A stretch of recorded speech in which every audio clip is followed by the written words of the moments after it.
Deep Fried Thoughts, it's the best podcast. Deep Fried Thoughts. Don't worry, we're working on a better intro. All right, dude. Welcome back. Yeah, thanks for having me. Well, you're one of the few people I've allowed to come back here. Even though I want everybody back. You know, I'd be lying if I said I didn't. And I probably live the closest to you out of all of your guests. I know, you could have walked over. Yeah, but it's raining, so I'm not walking anywhere. It's all good. Yeah, I'm not walking anywhere anyway. Yeah. So it's funny, as close as you live, I like to, when I'm talking about where I live, I'm very strategic in distancing myself like as if we live miles apart because you live in Chester and my license says I live somewhere else. You know, I don't want to say where, but, you know, because I churched it up because I share, a postal code with a couple different areas. So I picked the nicest one and put that on my license. Are we not saying your location? No. Okay. I don't want somebody showing up here being weird. Yeah, I don't believe it. But I do. I love you all. Let me Google my house from here. Obviously. Well, it'll be easy to... Yeah, we've really bad reception. At some point, this will pop up. But I don't think it's more than a mile. I really don't. Oh my goodness. Now everybody's going to know exactly where I'm at. I'm actually embarrassed. I'm really embarrassed to say this number. Why? Because I live 0.3 miles from you. All right. 0.3 miles. I don't want to go any further than that because I don't want anybody tracking me down. But just in case, just Let me so you see. know. Yeah, wow. Okay. I've had a really good paint. You know what?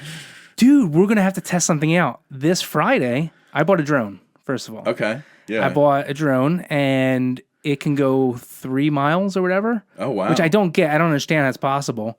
I think it was a little over 3 miles. Do those have to be licensed by like the FAA or something? It is 1 ounce below that, whatever that weight is. Okay. So I don't have to. It's the DJI Mini Pro. I got it for no reason other than I just want it. And I thought I was going to get like the goggles, right? So the drone is expensive. I mean, they're not cheap because I wanted one that I can actually use because I like making content. It shows video like anywhere you go, right? Yeah. That's the point of it. Yeah, so like the controller has a screen on it. Hooks up to your iPhone? No, I opted for the screened controller so I don't have to use my phone.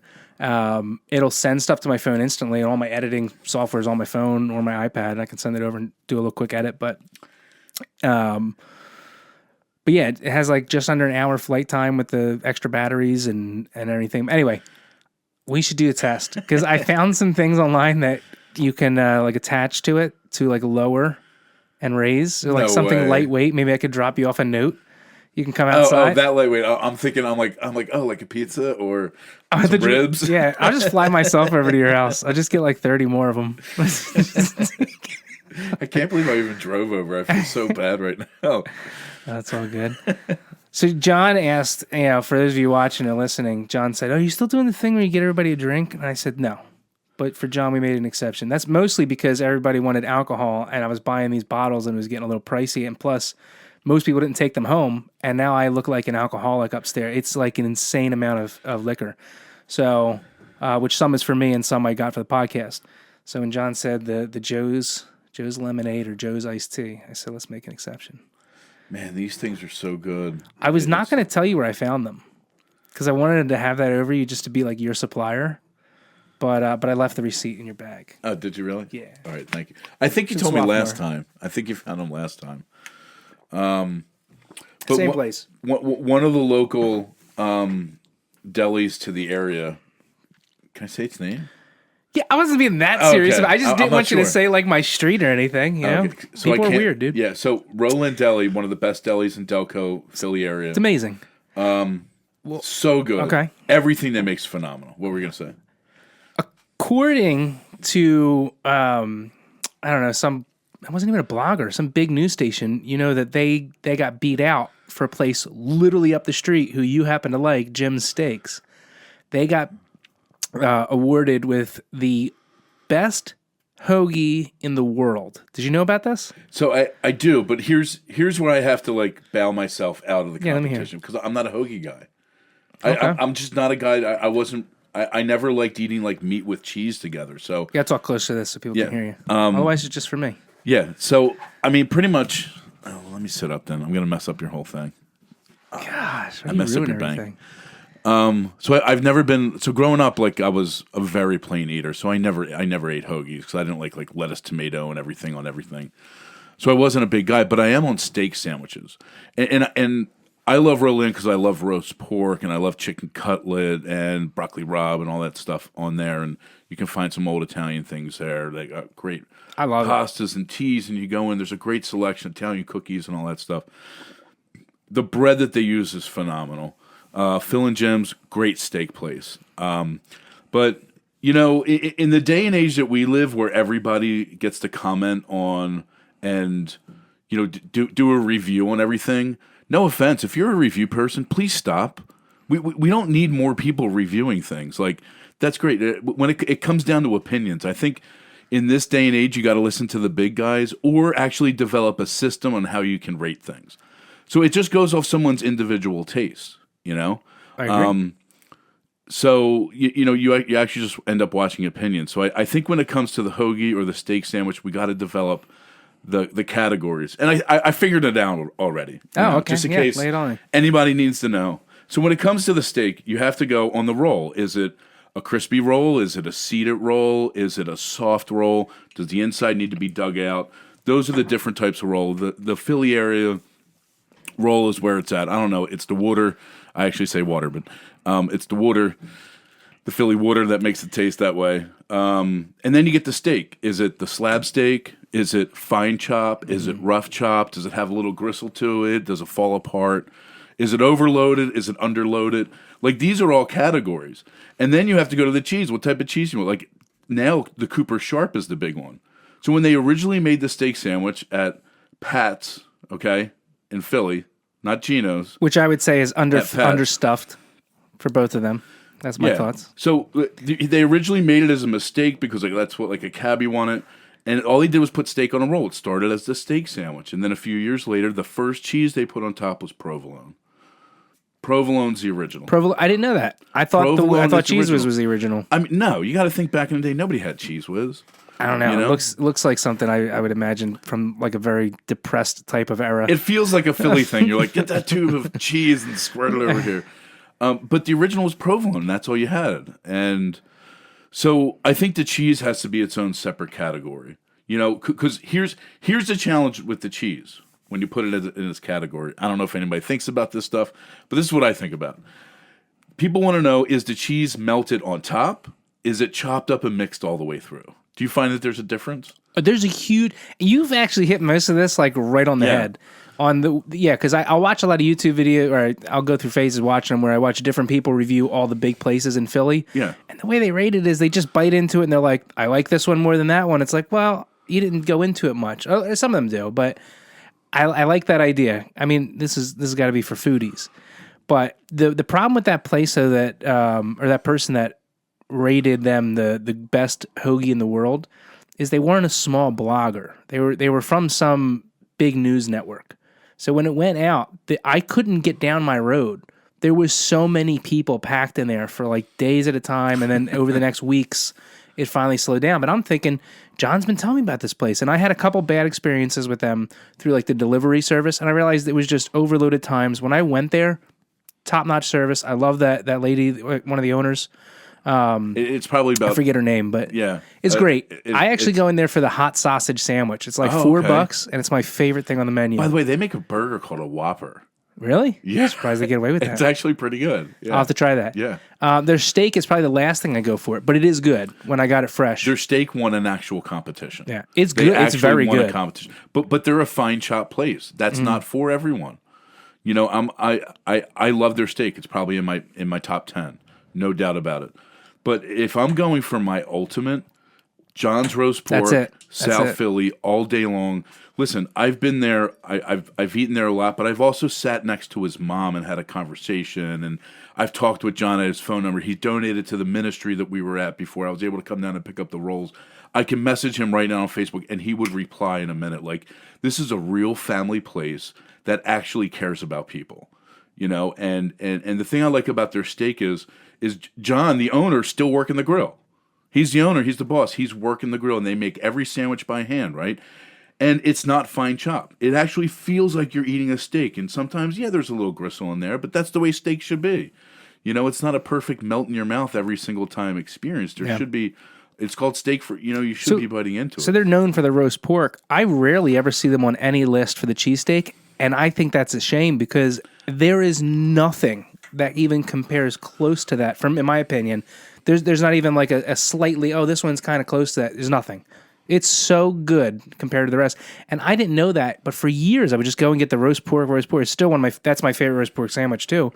But now if I go there, I'm getting a roast pork and a cheesesteak, and I'm splitting it and eating both halves because I don't know how to pick. They're both the best sandwiches. So you eat both halves there? I'll split it like someone else. Oh, you split it with someone. Or yeah. just take it home and have something else Or later. I'll take it home and have something else later. Yeah, I can't go and pick one. There's just no way at this point. Because you're waiting in the line. By the time you get there, it's like, how often am I going to make it down to South Philly now that I moved out of the city? It's like, I'm getting two. In fact, let's just do two of each. Let's have this for weeks.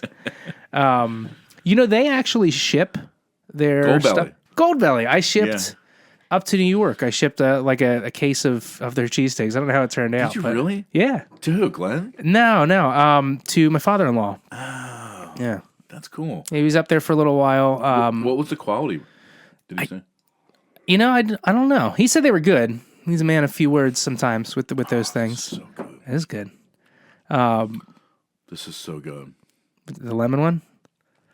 It's been a while, huh? Something about this tea, like it's a North Jersey thing. You and I were talking about driving up there, right? You could buy like a case? Yeah. Because it's so expensive down here. It's really expensive. Well, I mean, they still use glass bottles, and I don't know. I get the feeling like there's like one guy in the back with like tea and like the right amount of sugar, and he's like tasting it to make sure. I mean, it's probably chemical. It's like a brewery, but whatever. It's a tea brewery. But this tastes like I remember the way my brother and my dad used to make, sweetened tea as a kid, because this has like kind of like, it tastes like real tea with tea bags, but it also has that flavor of like you're in the summer going to the pool, so you dump that powder mix in a cup and like swirl it up. Do you know what I'm talking about? I do, yeah. So it has like that blend of a mix in between those two. I think if they need a spokesperson, I think you're it. No, I love it. It's just hard to get. Ever since the pandemic went down, we've never been able to see it at the quantities we're used to. And every once in a while, I go into Rollin now. I think it's the only place that I know of, other than your secret place. It's actually next to the. That's why I grabbed a couple pieces of sushi. I was like, well, I'm here. I got literally a couple pieces of sushi. A couple by like 30, or I wish. No, I had a little tip money, and I got like 3 pieces of sushi. Just to get a little sushi taste. But yeah, it's in Swarthmore by the college.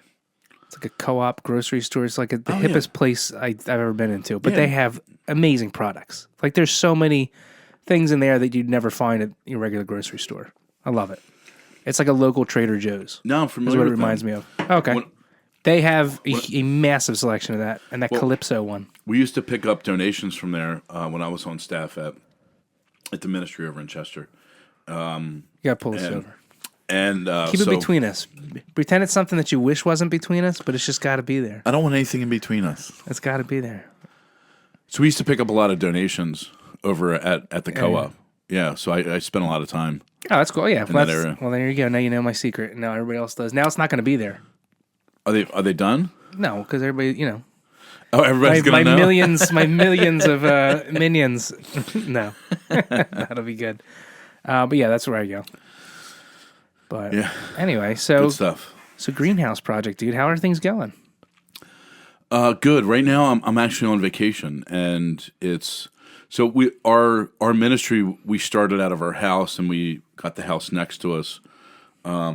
Maybe last year that we use for our headquarters now.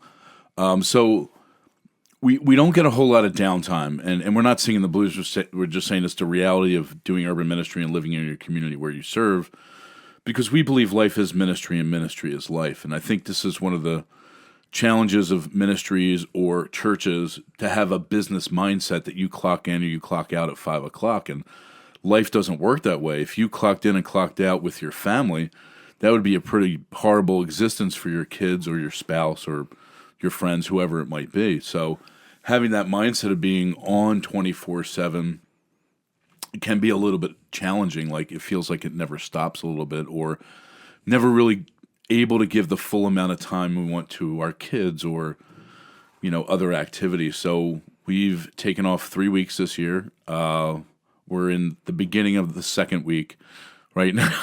Are you doing them consecutive? Yeah, 3 weeks in a row. Okay. So, and then we always one of the things I picked up from my pastor is there's 2 weeks out of the year that we close down just for a week of rest. One is the week of July 4th, and the other one is the week after Christmas. That we give all of our team, our ministries, our building spaces off for the week, and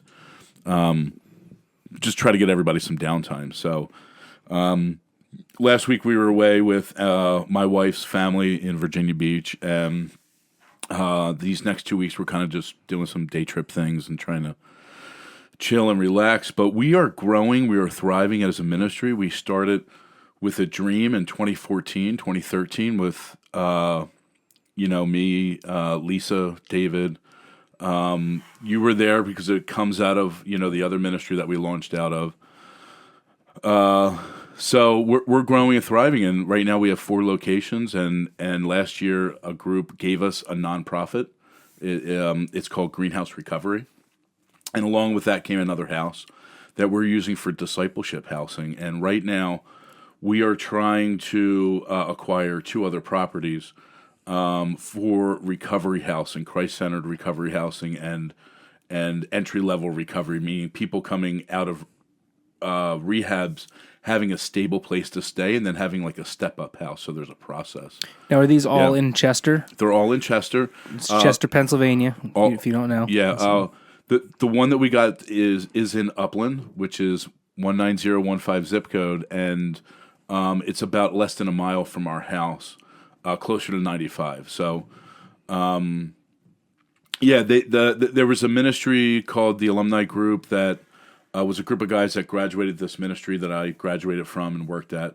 And they just did housing for people leaving programs, because they found that once people complete a program, most likely they go back to where they lived before. And that's that's like not a good situation. You're like, oh, you're clean and sober now. Where are you going to go? Oh, back to the place that you used drugs? Oh, that sounds like a great idea, And I get it. Sometimes you have to do what you have to do.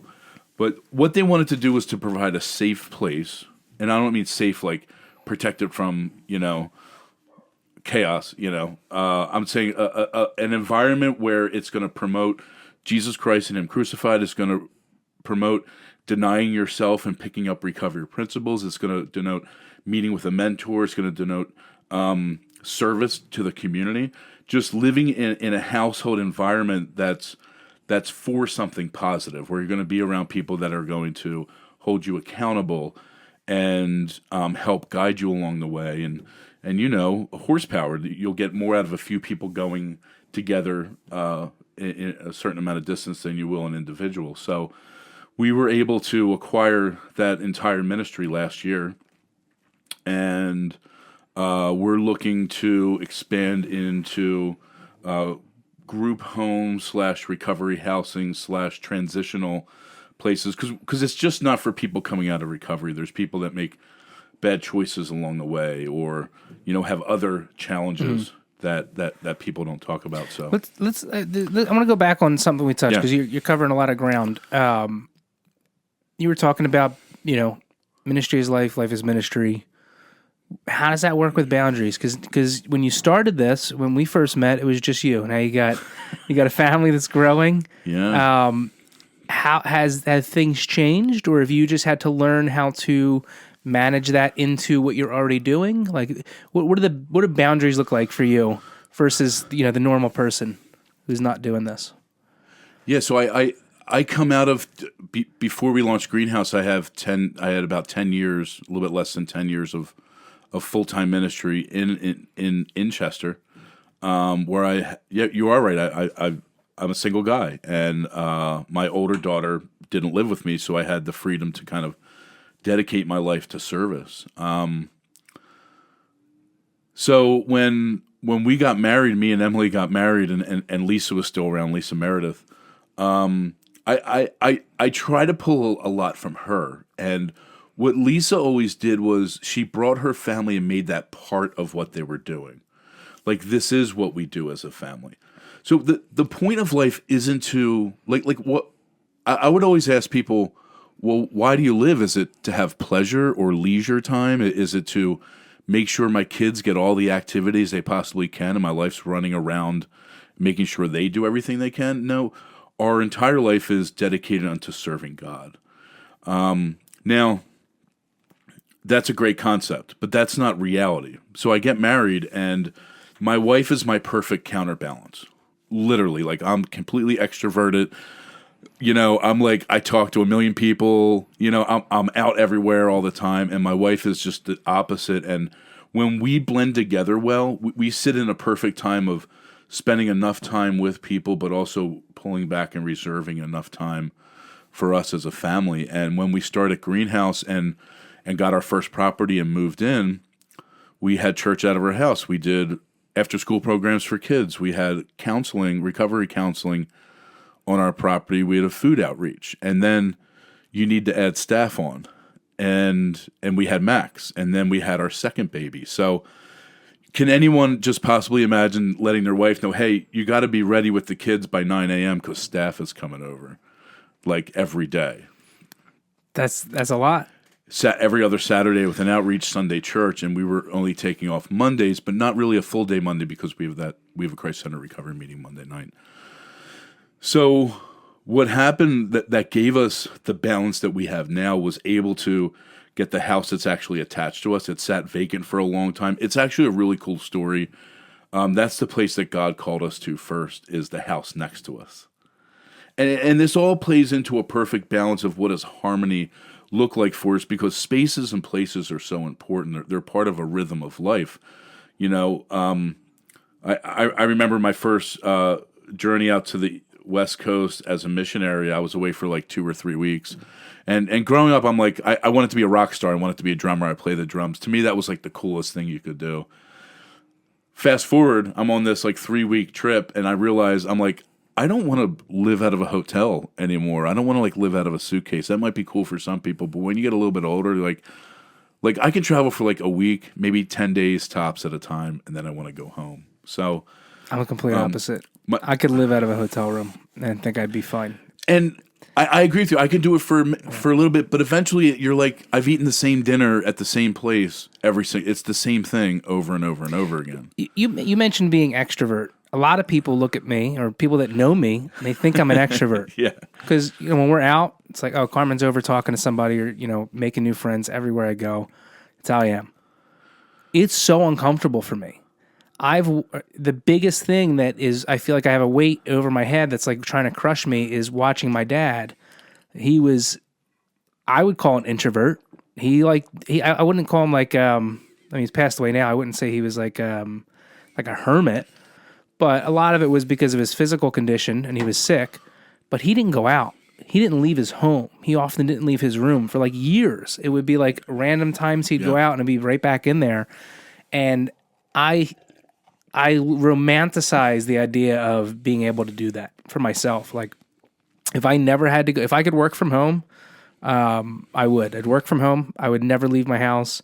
But that's not reality. I have a family. I have these things. So like, I think it's a healthy thing to live extroverted, knowing that I am inside capable of being, to an extreme degree, like a hermit. If I never saw anybody, it doesn't mean I don't love anybody. It doesn't mean I don't love my family, but I could definitely find a lot of comfort in just closing my world in on myself. Yeah.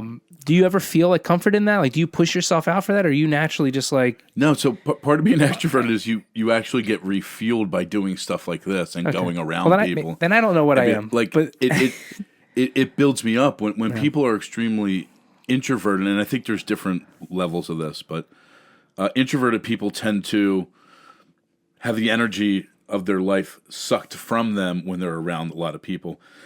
Excuse me, and get recharged when they're by themselves. I like being alone like anyone else, and sitting on the couch and taking a nap and all this. I'm talking to an unhealthy degree, though. Yeah. Like, when I was single, there were months on end where when I was collecting money or whatever I was doing, I just wouldn't leave. Everything was brought to me, or I would go out, get things, and come back in, and that was it. I would stay. I was always pushing myself to not be that person. So my dad is probably who I am now. We would go out and he would talk to everybody. And I remember being a kid being so embarrassed to be like, Dad, can you please not talk to anybody? And now I go out, I'm like, I talk to everyone, but it's even different now because, I've been in service for so long in the area that we live that I remember we were going to Costco and my daughter, she was younger at this point. She goes, Dad, can we not meet anybody you know today? And I was like, sure. So we go to Costco and I meet like 4 people that I know. Like everywhere you go, somebody's like, hey, are you that guy? Or like, hey, we know you from somewhere. And you just start up a conversation or you meet somebody and you find common ground. But to me, those connections is where God gave me the opportunity to share the gospel of Jesus Christ. If we're on vacation in Virginia Beach or I'm in the city or moving around somewhere or just walking around our neighborhood, those are the gifts that God has given me to be able to share the gospel. And when it comes to boundaries, we were able to get this house and move our staff offices next door, move church next door, all the counseling and activities. Most of them, like 98% of them, meet next door now. There's still some stuff we do on our house, but the houses are attached. So that has given us a little bit more breathing room. For instance, I'm on vacation now, but they were like setting up the recovery meeting and need a little bit of help, and I could just walk next door. On the good side, when you want to disconnect, you kind of can't. So I think it's been better for our family to know that we have a little bit of a safety zone or a private place that we can just say, all right, this is time for us and God right now, and then this is public time. But what we've learned is to keep our door open, that anybody could stop by and hang out for a little bit, or if somebody needs something, they can come and knock on our door. So I think it has to be the openness of saying, God, the life that you've given me isn't mine. The Word of God told me that I've been bought with a price, therefore I'm not my own. So I want to keep my door open, God, to what you want for me. Because if you want to bring me rest, I'll sit in that rest. But I've learned it's hard for me to rest. God gave us the Sabbath on, Friday sundown to Saturday sundown, that we should rest. We shouldn't do any work, not in a legalistic way, but in a way just to be fulfilled with Him. And for me as a human, I have a propensity to say, no, I need to do more to achieve more.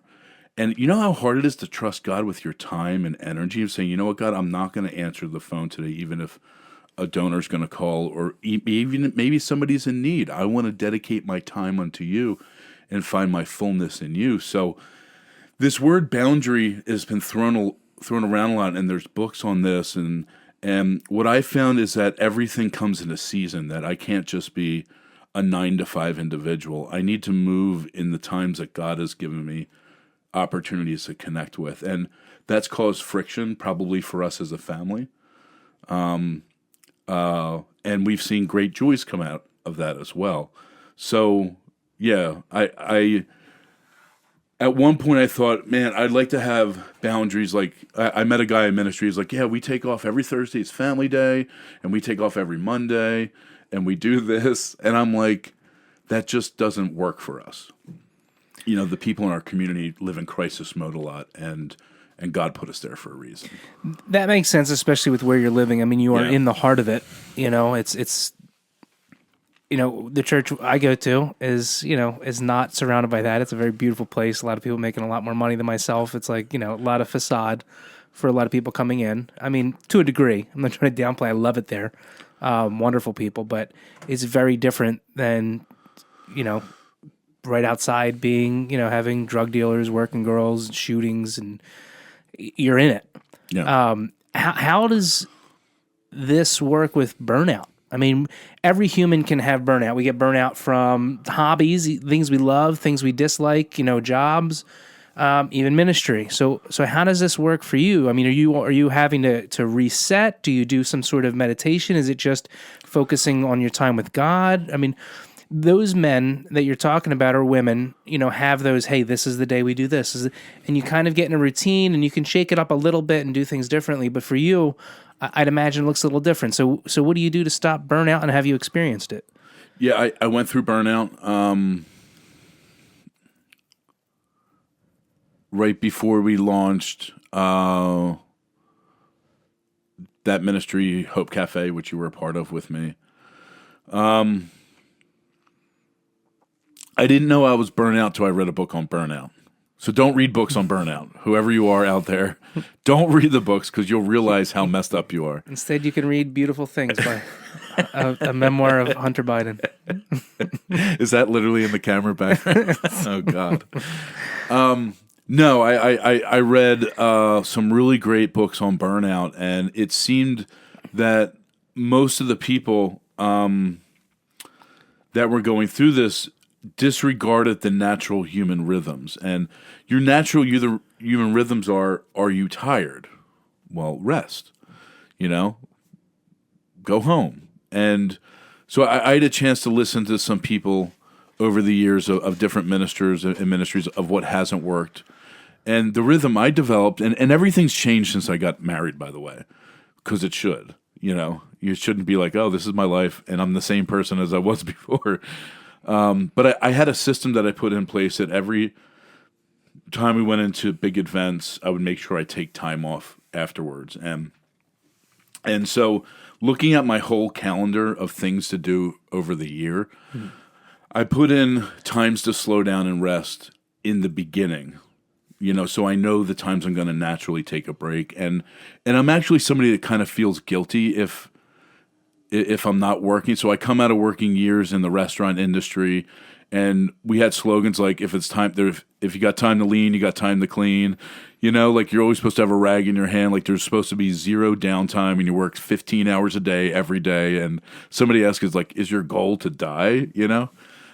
So I have this guilt. So what I've learned is that to use my team well, like our board, I'll ask permission to take off. And they're like, you don't need our permission to take off. I'm like, yeah, but it makes me feel better when I say, hey, can I take off for this amount of time? They're like, yeah, sure. And you're like, well, somebody else gave me approval, so I have to go, So I try to do those things regularly.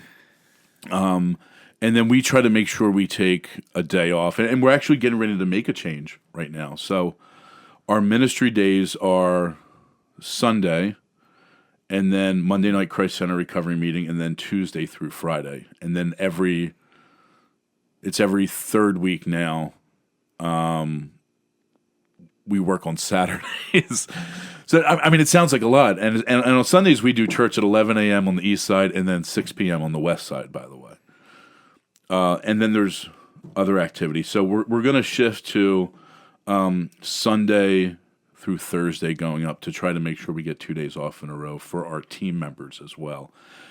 So I like to put in a little bit better boundaries for our team probably than for myself, but once you get married and you have kids, everything changes. You have to make sure you build in time for your children because you only have your little ones up until they're really 3 or 4, like those early years where they're really completely dependent upon you. Like your kids actually really love you up until like the 3 or 4 time frame, and then really you only have them up till they're 10 before they realize they're like up to 10 you're their favorite person in the world. Yeah, I get it. After that it changes. It's sad. That's why you gotta keep having more. Yeah, so those are things that we've learned and try to develop the rhythms around how do we work, when do we take rest. And I'm not saying it's a perfect thing. There are seasons where you just have to push a little bit harder. But I've had bouts with anxiety. I've had tension in my neck where I couldn't lay down on a bed for weeks and weeks on end. And I've been physically sick, emotionally sick, because as a human, my bout as a human is always going to be to go harder and go deeper for me. Do you have that?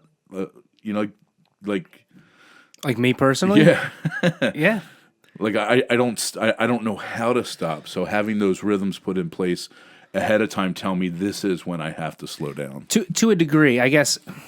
I'm living a very different life. I don't really have to think about a lot of that stuff, if I'm being honest. You got it? I'm going to murder this thing. That's all good. Oh, there we go. This is it. For those of you watching, this is actually the last episode with a lot of this set up. I don't know what's going to be changing. This whole room is going to get redone and more set up for Can I come back on that episode? You can come back afterwards for sure.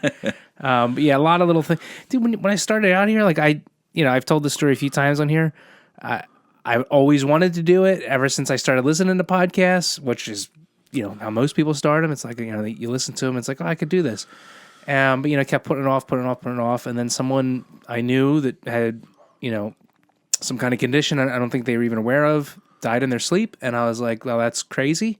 And I remember sitting there thinking, I wonder what their plans were for next week. I was like, man, I got plans for next week. That means I could die. And I know that's a silly thing, but that's how my mind worked. And I was like, if I die next week, I never made the podcast. And I'm glad that was the thought process I had. Because I just ran out to Guitar Center and just bought a bunch of stuff on a whim. So, over the past 2 years or 3 years now since COVID and all, there was a lot. I was like, this maybe wasn't the best option or this and that. Yeah, you learn as you go. So I think this I'm is excited. Great. Yeah. So I had a scare recently, and it's that exact topic. And one thing I want to say about the burnout thing is my pastor said, leaders are readers. So I try to grab as many leadership books as I can and go to conferences and take time not only to take off, but to take time to build into me. And in that is personal prayer and Bible reading and devotion time to God. And I make sure I build all those things. And it's incredibly important to make sure that my soul and my heart are kept well. And if my inner life, if my inner man is taken care of well and I'm honoring God, then that's what comes in with the outward. And I know when I'm getting out of balance when your busyness tends to catch up with you. Like it should be a red flag if you're like, why is my life so chaotic? And you're like, well, do you pray? Do you have devotions? Is there things you're doing building into you? Or do you have constant noise in your life 24/7 where you're like waking up late for work and trying to play catch up with everything? That's not how life's supposed to be. Oh, John. No, listen. I know you just described like a place where I'm getting out of now, but I felt like that for a while. And that's why I was thinking about burnout for you. Especially as husbands. Is a lot, man. We're supposed to lead our families. But like I often get crap for it, but I'm up until about 1 a.m. every night. Sometimes I push it. I try and go to bed a little sooner, but I'm up till about 1 a.m. and I'm up about 7:15. I don't sleep much. I think that's enough. I feel all right, but I do that because everything seems so chaotic. There's always something to deal with. You're always playing catch up, and I'm just like, well, this is just life. So I'm not upset by it. I'm not hurt by it. I trust in God when these things happen, and I've never been let down. I might not have seen something right off the bat, as far as like the blessing of it, but I know it's coming, and I have faith in that, and that's what keeps me going. But at the same time, sometimes I'm like, if I go to bed early. Sometimes it feels like I'm just rolling in and my days and my turn into weeks, turn into months, turn into years. And I'm afraid of just being an old man and being like, what happened? So I take that time when everybody goes to sleep to do sometimes nothing, whether it's read a book, play some video games, watch a movie, or just sit and listen to music, throw in some records. I love that time. But I know that because of that, I guess I say I have enough sleep, but I know I'd be a lot more rested if I went to bed earlier. But I'm afraid of that cycle you just described because I get there.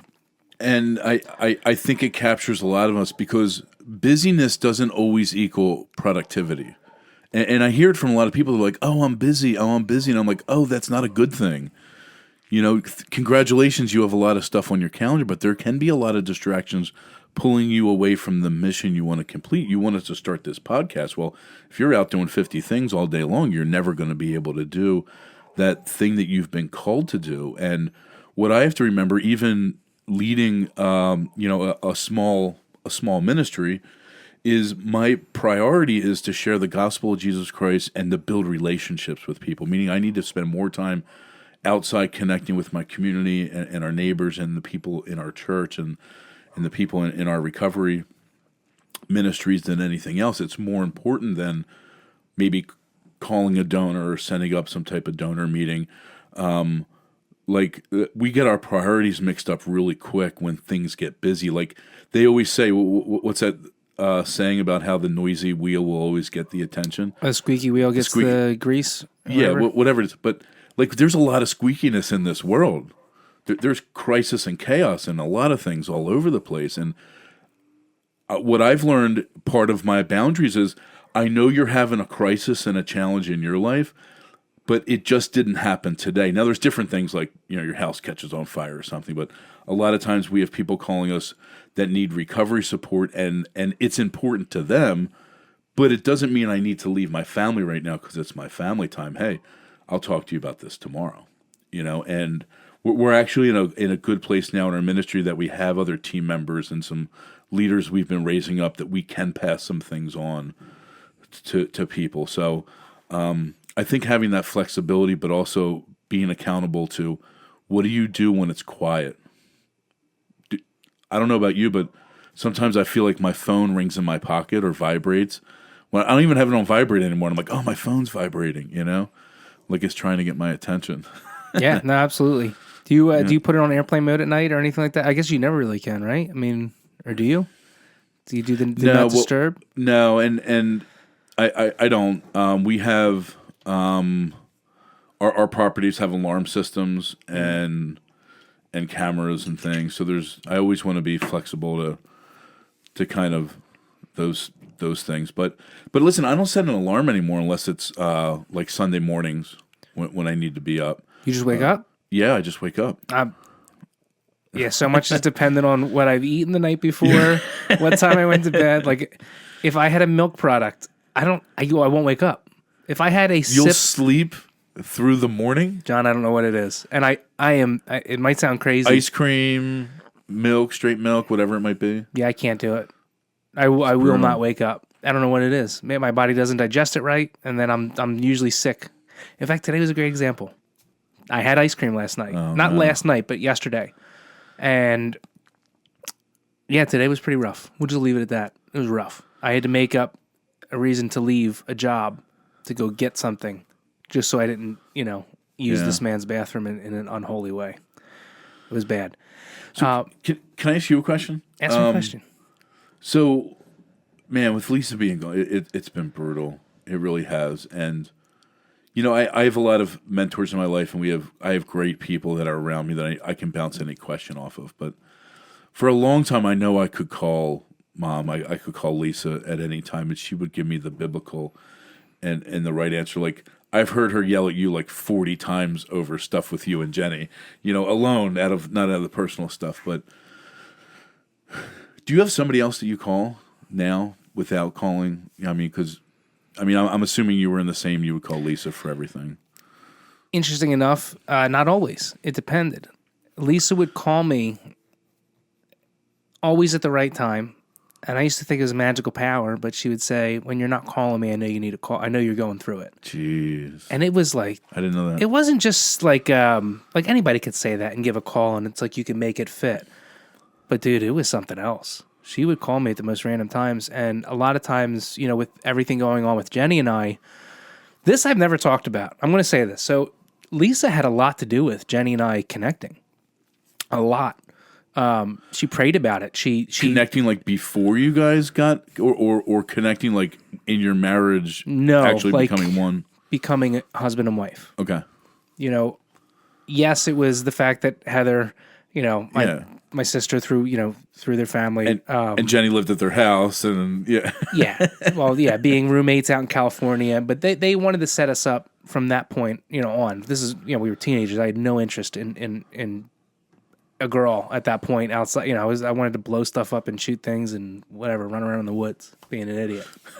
And then I wanted to do drugs. So, do you still want to run around in the woods naked? Yeah, absolutely. Did I say naked the first time, or did I hold that in? Yeah, absolutely. Yeah, I want to be free. I want to be a wild man. But Lisa had a lot to do with that, and I'm trying to think of the right way to word this to be respectful. There was a weird time where Lisa thought that I had some sort of feeling towards her because of the way things were going with Jenny and I. Because we had a rocky start from the beginning. I don't think we even had a honeymoon phase. Things hit a wall very early on, and it was rough. And I'm not going to get into all that, but a lot of it was things that just we weren't being open about certain things and just letting situations get between us. And I thank God that it is not like that now. We wouldn't have lasted. We wouldn't have lasted at all. I was looking for a way out because I just couldn't understand what was wrong. And there were things that were being hidden from me, and then I was holding things in. And it just created a strife. And Lisa had taken on some guilt. I remember one time I showed up at the church, and it was the most emotional I think I've ever seen Lisa. Just in this time, it was just a very emotional thing, and she had apologized, like thinking like she made a mistake. And I remember thinking like, I never felt that way. I never thought you did this to me. I always thought that Jenny was the one. I just didn't know what was wrong. I know that I followed God. I still had faith in God, and I know that God led me to Jenny. And I know that God just kept opening up door after door after door and putting the right people in our lives. So like there was no doubt in that. But there was this weird, and I don't know if I can bring this back to where it makes sense to what we're talking about, but that lasted for years with Jenny and I. And I really did shut myself out from a lot of people. And it's something I've never expressed, but it bothers me deeply that a lot of that time when Jenny and I were going through it, I shut out a lot of the people that I would call and that I do love, and Lisa was one of those people. So the last years of her life, not all of them, but like a lot of them leading up before she got sick, I lost a lot of time. And it was because I was so ashamed of where I was at. I was so miserable. I hated life. I wanted to hurt myself. And I just ran, but I ran internally. I ran inside. Yeah. And that's always been my MO. So, yes, I've always had somebody there to be that person. Lisa was that person, but I never utilized it. I never utilized it as best as I could. I always was. Shame is like a big thing for me. Like if I feel shame in something, I don't want to expose it. I don't want to. Sometimes I don't want the right advice. Well, I don't know what it is, but anyway, no, I don't know if that's really answering your question. I have nobody right now like that. Well. That I call Adam. Adam, I would call. Sorry. Yeah. Adam is somebody that no matter what it is, I know that if I call Adam, the most horrific thing I could tell him, judgment aside, he's going to be a straight shooter. Yeah. And give me godly advice. That's probably the better answer. But I have a few people in my world. One of them is who I would call my sponsor. Who I met, we met in addiction at a methadone clinic like 20 some years ago. Then we this both. Is the author, right? No, it's a guy, Vito Baldini. Okay. We were in addiction together. He gets delivered and set free from addiction and becomes a pastor, and then so do I. And we meet up later on. And so that's cool. I can call him and literally tell him anything. Like, dude, I was thinking about doing this and this, or like whatever it is over the years. And he's always been a guy that's been like, okay, but like. And we need those. And the reason why I asked that question is, so I shared this in our last message, and you can watch it if you go to ghproject.org. And on our website, you can click on our YouTube channel. It has all of our teaching messages. And I think I brought it up in Joshua 9 that actually, I think, comes live this Sunday. About 2.5 weeks ago, maybe 3 weeks ago now, my brother and sister called me. My dad came up to visit for a little bit, and he's older. My mom passed a year before I got clean, and my dad's like 80, 81 years old, and he lives in Florida. He's retired. And so we saw him. He was up here, and then the next week he goes home, and I get a text from my brother and sister, and I think it was a Friday. They're like, hey, nobody's heard from Dad since Wednesday, and there was somebody going over to his house for something, and he never answered the door. And we're like, we just don't know what's going on. That's scary. And I was like, what the heck? And they were like, well, we're going to call it, do like a wellness check and all this stuff. And I'm like, what the heck? Because I've been through this where you lost people, and you start to think of, what's the last conversation we had? And did I tell them I love you? And like, I can't, like, I'm already like, in my mind, I'm like, I go on vacation in 2 weeks. Like, is this going to mess up vacation with my family? Like, what am I supposed to say at the funeral? Like, all the things you think about. You're like, now I got to go through stuff with the family. Like, all these things you think about when you lose someone. And what I know now of of the few years before Lisa passed, we got Greenhouse up and running, but she got sick, and I'm just in ministry, and I just didn't take the time enough. Like, I wish I would have 5 more minutes with my mom. I wish I would have 5 more minutes with Lisa, you know? I wish I would have called more. I wish I would have said one more time, I love you, you know? And I'm feeling all this with my dad, like, coming up. You're just like, what the heck? You know, like now my dad's okay. Somebody found out he was on the Ring cam. Like, I started calling. Nobody called him. I called him like 40. Like, I'm the guy I call people if you don't answer. I'm going to call again because I'm calling you. You should answer. I'll call 2 or 3 times. I'm brutal. So I call my dad. He doesn't answer. I call again. And then I call again. It comes up. Do not disturb. I'm driving. Do not disturb. Driving. I'm like, this guy's driving around. We're thinking like something happened to him. That's the police go in. There's nobody there. Somebody sees him on the Ring cam from 7 a.m. Everything's fine. Good. Call my dad. Dad, I love you. I'm going to come down and visit, all this stuff. Whatever. You know, I just want him to know my son because he's far away, and I only get a chance to talk to him on the phone, see him a few times a year. But you realize how short life is. Yeah. We think we're invincible. We think we're going to live forever. Like, I've learned more about like with situations like that when me and Emily have disagreements. I'm like, listen, we might not be feeling, but I have to go somewhere. I love you because this might be the last time we ever get a chance to see each other.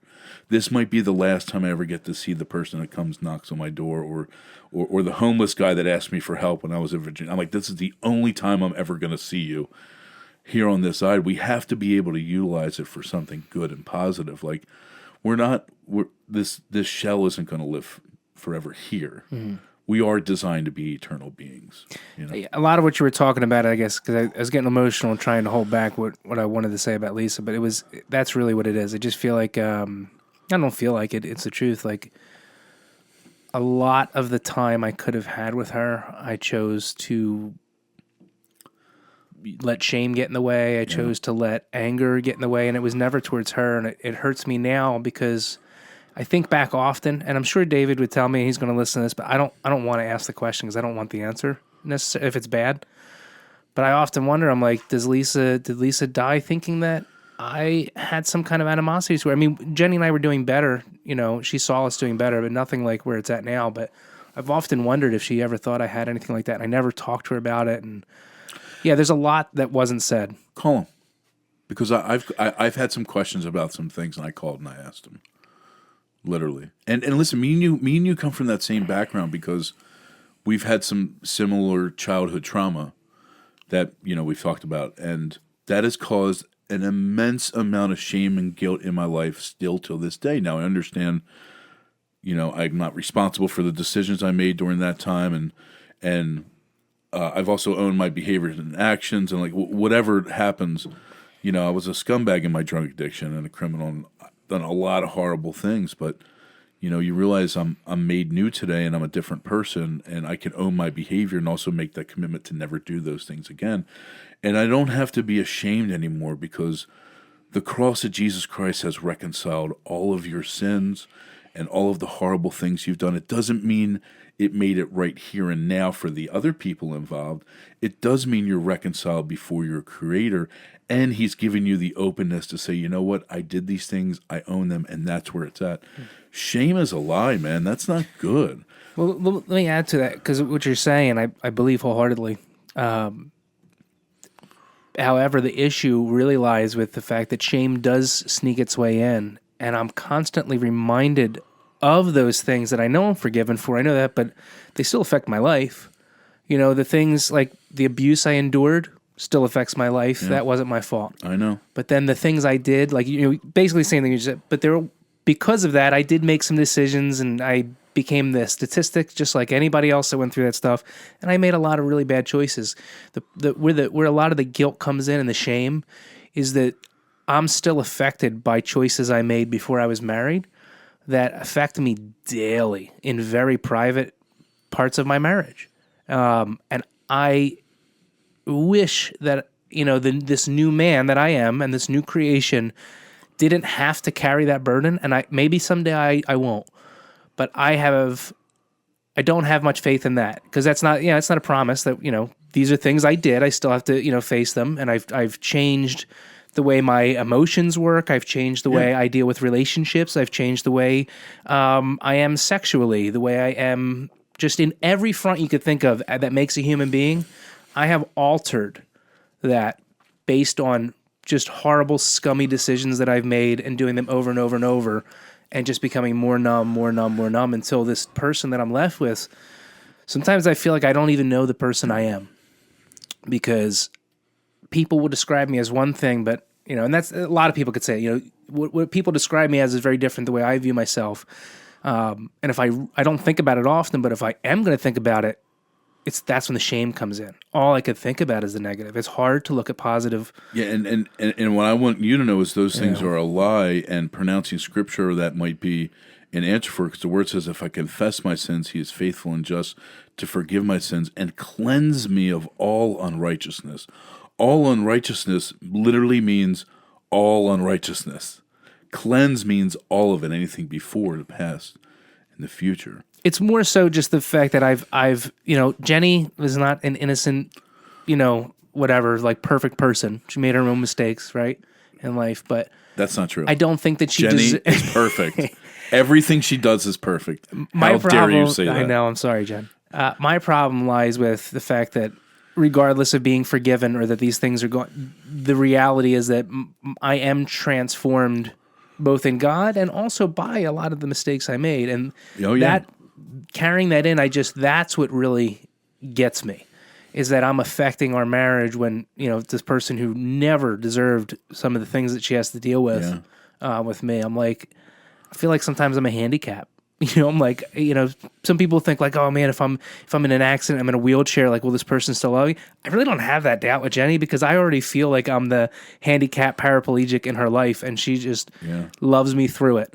I am more blessed than I'll probably ever realize. Amen. And I'm grateful for that. I think if somebody just walked down the street and they see you, you're like, dude, here's a guy with like tattoos and like a big beard and like tattoos on his head and like on his lip and on probably all sorts of weird places.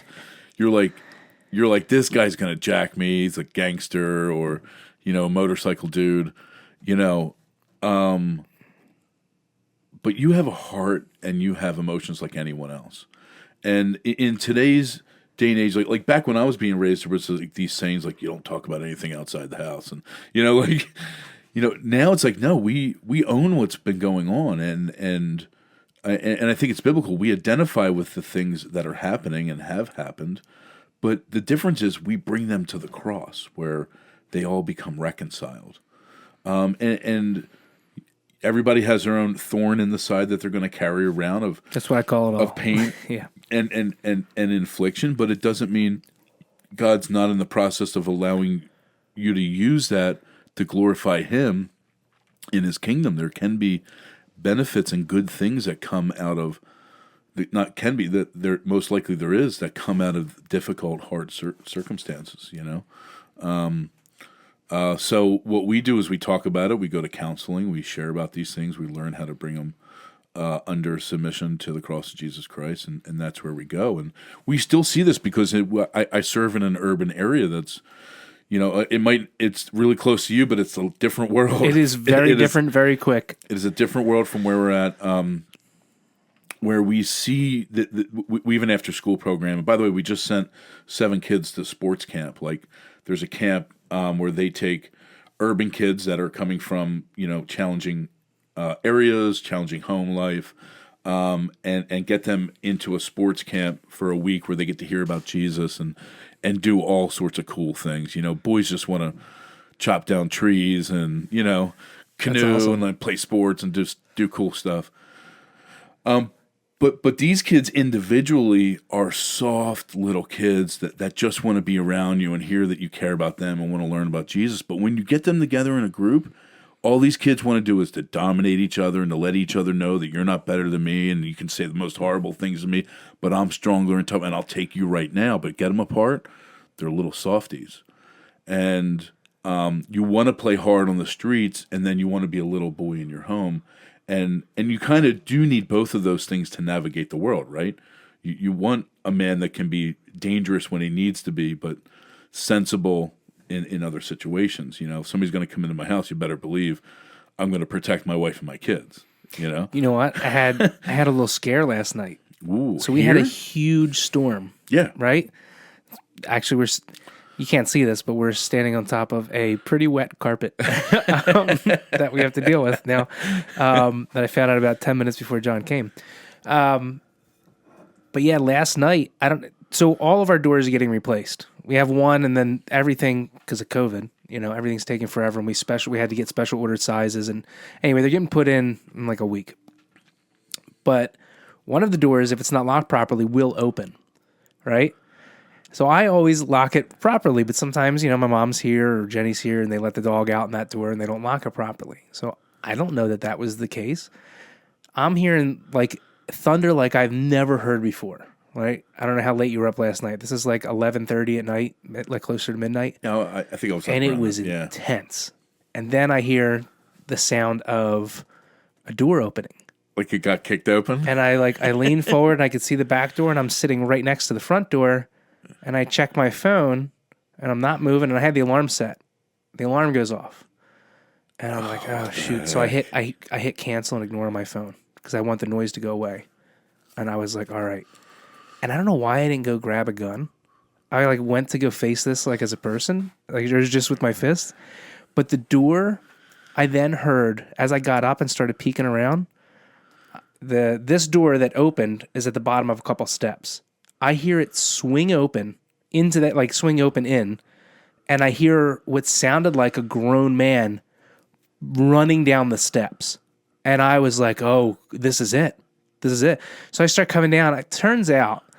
The door wasn't shut properly. The wind knocked over a bunch of stuff that was on the railing next to it, or a little spot, and it all fell down the steps. But man, I was ready to defend my family with my fists. I was thinking about my screwdrivers, and it's funny because where a gun was close to me, I was so terrified of turning my back on the door. I was as if this man supernaturally was going to soar up the steps and just tackle me. But it's just so funny. But yeah, that was scary. That scared the crap out of me. It was pretty scary. I opened the door a little bit earlier when the first storm came through to show Max. And he was like, "Dad, I closed the door." He was kind of scared. And this was I guess around 9:30, 10 o'clock when it first started. And then it happened through the night, Yeah. So, by the way, Joe's Tea, if you want to sponsor... Greenhouse. No, not Greenhouse, but yeah, we will take some. We will give it away as a donation to our community. But you should sponsor Carmen's podcast, and thanks, Joe. This would be a great way to get your guys' product out. This stuff is phenomenal. Joe's Tea, you got to come to the PA side, the Philly side, and set up shop. This is the first time I had this one, the classic lemonade. This tasted like a homemade lemonade. It didn't taste like a lot of times when I get the lemonades. Now I really feel like we're doing a promo. A lot of my problems when I get these teas or lemonades is the way I feel like it coats my throat and feels very chemically. Yeah. And I'm very sensitive to a lot of those things anyway. And they always mess my gut up in some way. Not Joe's Tea. No, but for real though, it sits well with my body. Filtered water, water, very good. cane sugar. Oh, there it is. Citric acid, which is a preservative, but it's vitamin C, literally. Citric acid, it's like a vitamin C. We use it in some food preserving. This has got actual lemon juice in it. Natural tea and natural lemon flavor. So it's not fake stuff. It actually has real sugar. It's not the corn processed stuff. This has white grape juice, and I think that's the secret ingredient to a classic lemonade. Really? That's awesome. interesting. Yeah, no, this stuff is great.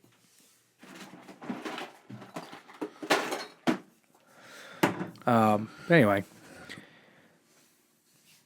So you mentioned earlier about having a discipleship program you guys are doing, right? What's the end goal for that? What are you looking to do, and what's the time frame, or is it different for everybody?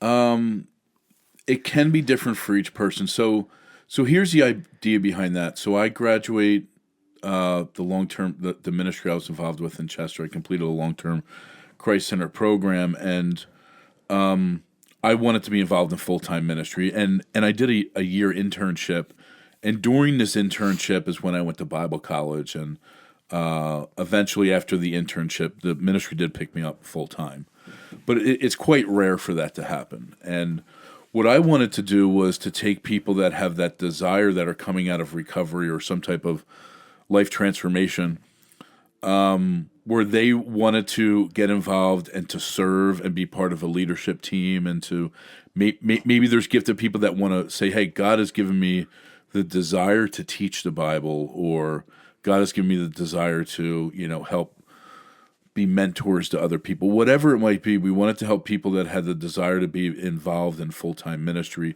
come and join alongside of us, live in a safe, a ministry-minded environment.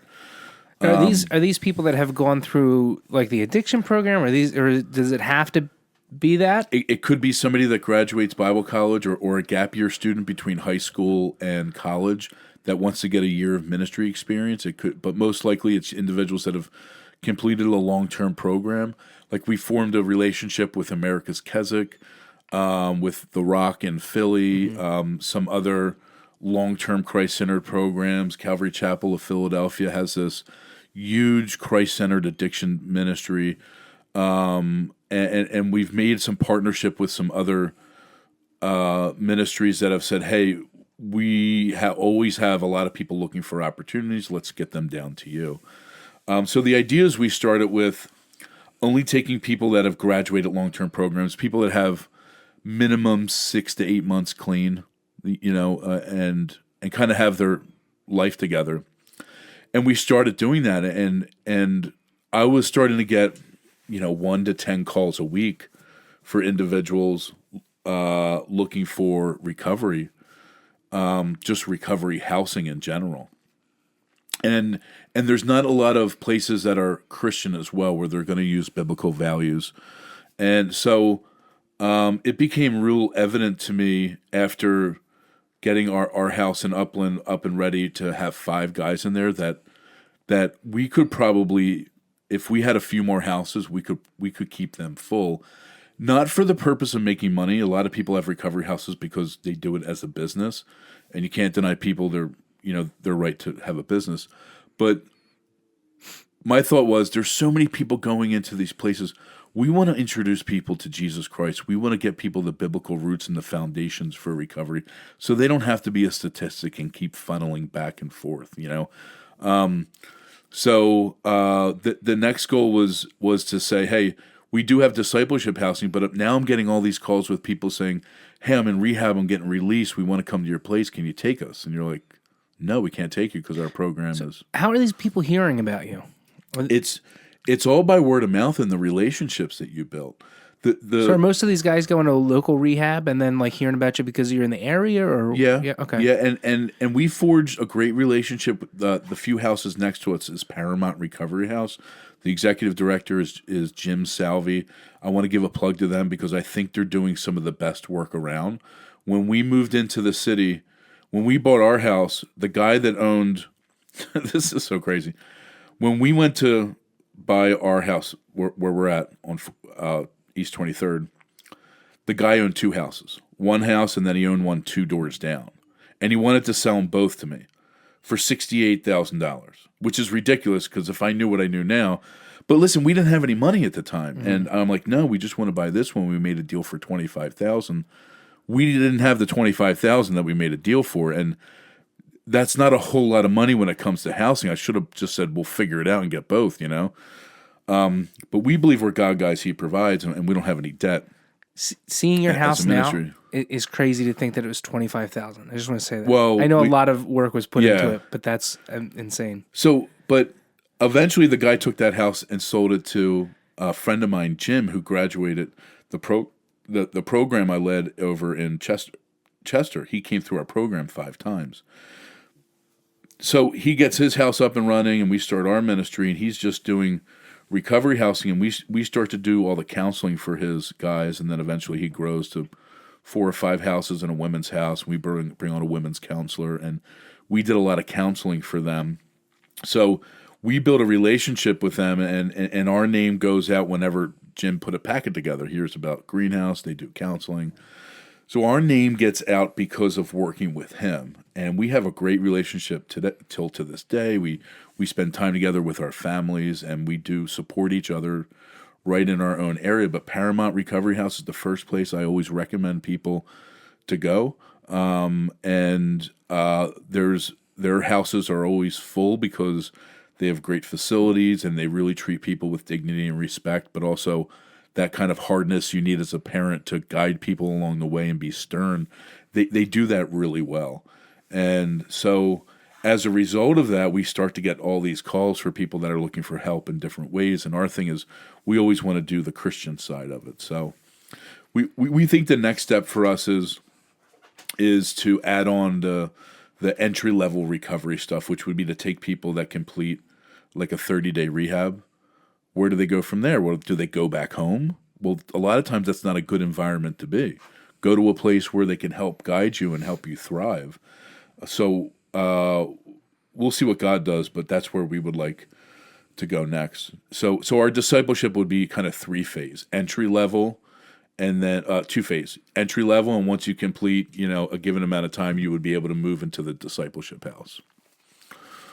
So it's you're not leaving anybody out to dry at any point, because a lot of times that's kind of how it seems like it goes, and it's not to fault any specific program, but it's like, all right, you've got me this far, and it's like, now what? Because a lot of times when you're going through, like, I can only speak to myself or from my own experience, and my drug addiction years, I feel like were years that everything else was put on halt.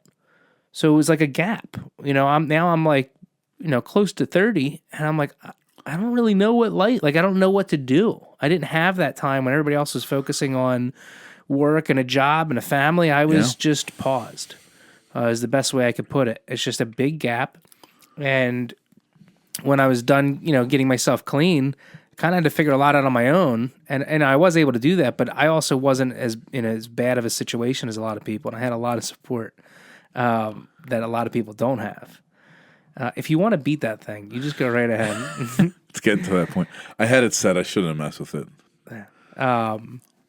But no, I think that's important. When I started getting involved in ministry before we even had met, and just meeting a lot of people in a similar boat, because at that point it was like, what I winded up figuring out was I can't have any free time.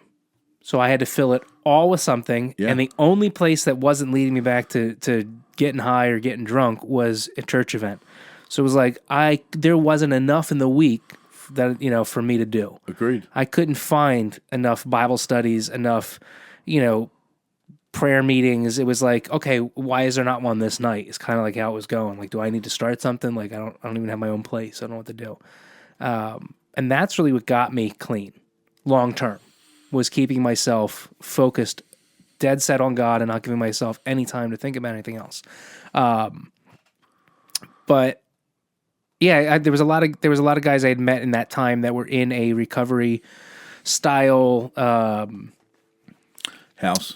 Yeah, but it was more. They were like on the far end of it, where they were more. It was more of a discipleship program, and it's a shame because a lot of that kind of fell through, and it never really got to see its way to where they were looking for. So anyway, the reason, before I get down that and go on another tangent, one of the things I never got to see was what the end of a discipleship program looks like. Like I always imagine like, oh, these guys are going to go out and plant churches, because I'm reading the Bible and through Acts and like watching them just go out and spread. I'm like thinking, wow, I'm at the base of what could be hundreds or thousands of new ministries. Because that's really how it branches out, right? So I'm curious. You guys are on the early stage. How long have you guys been doing the discipleship program? Oh, since December of 2022. Oh, 22. Okay, so it's brand new as can be. Yeah, that's fresh.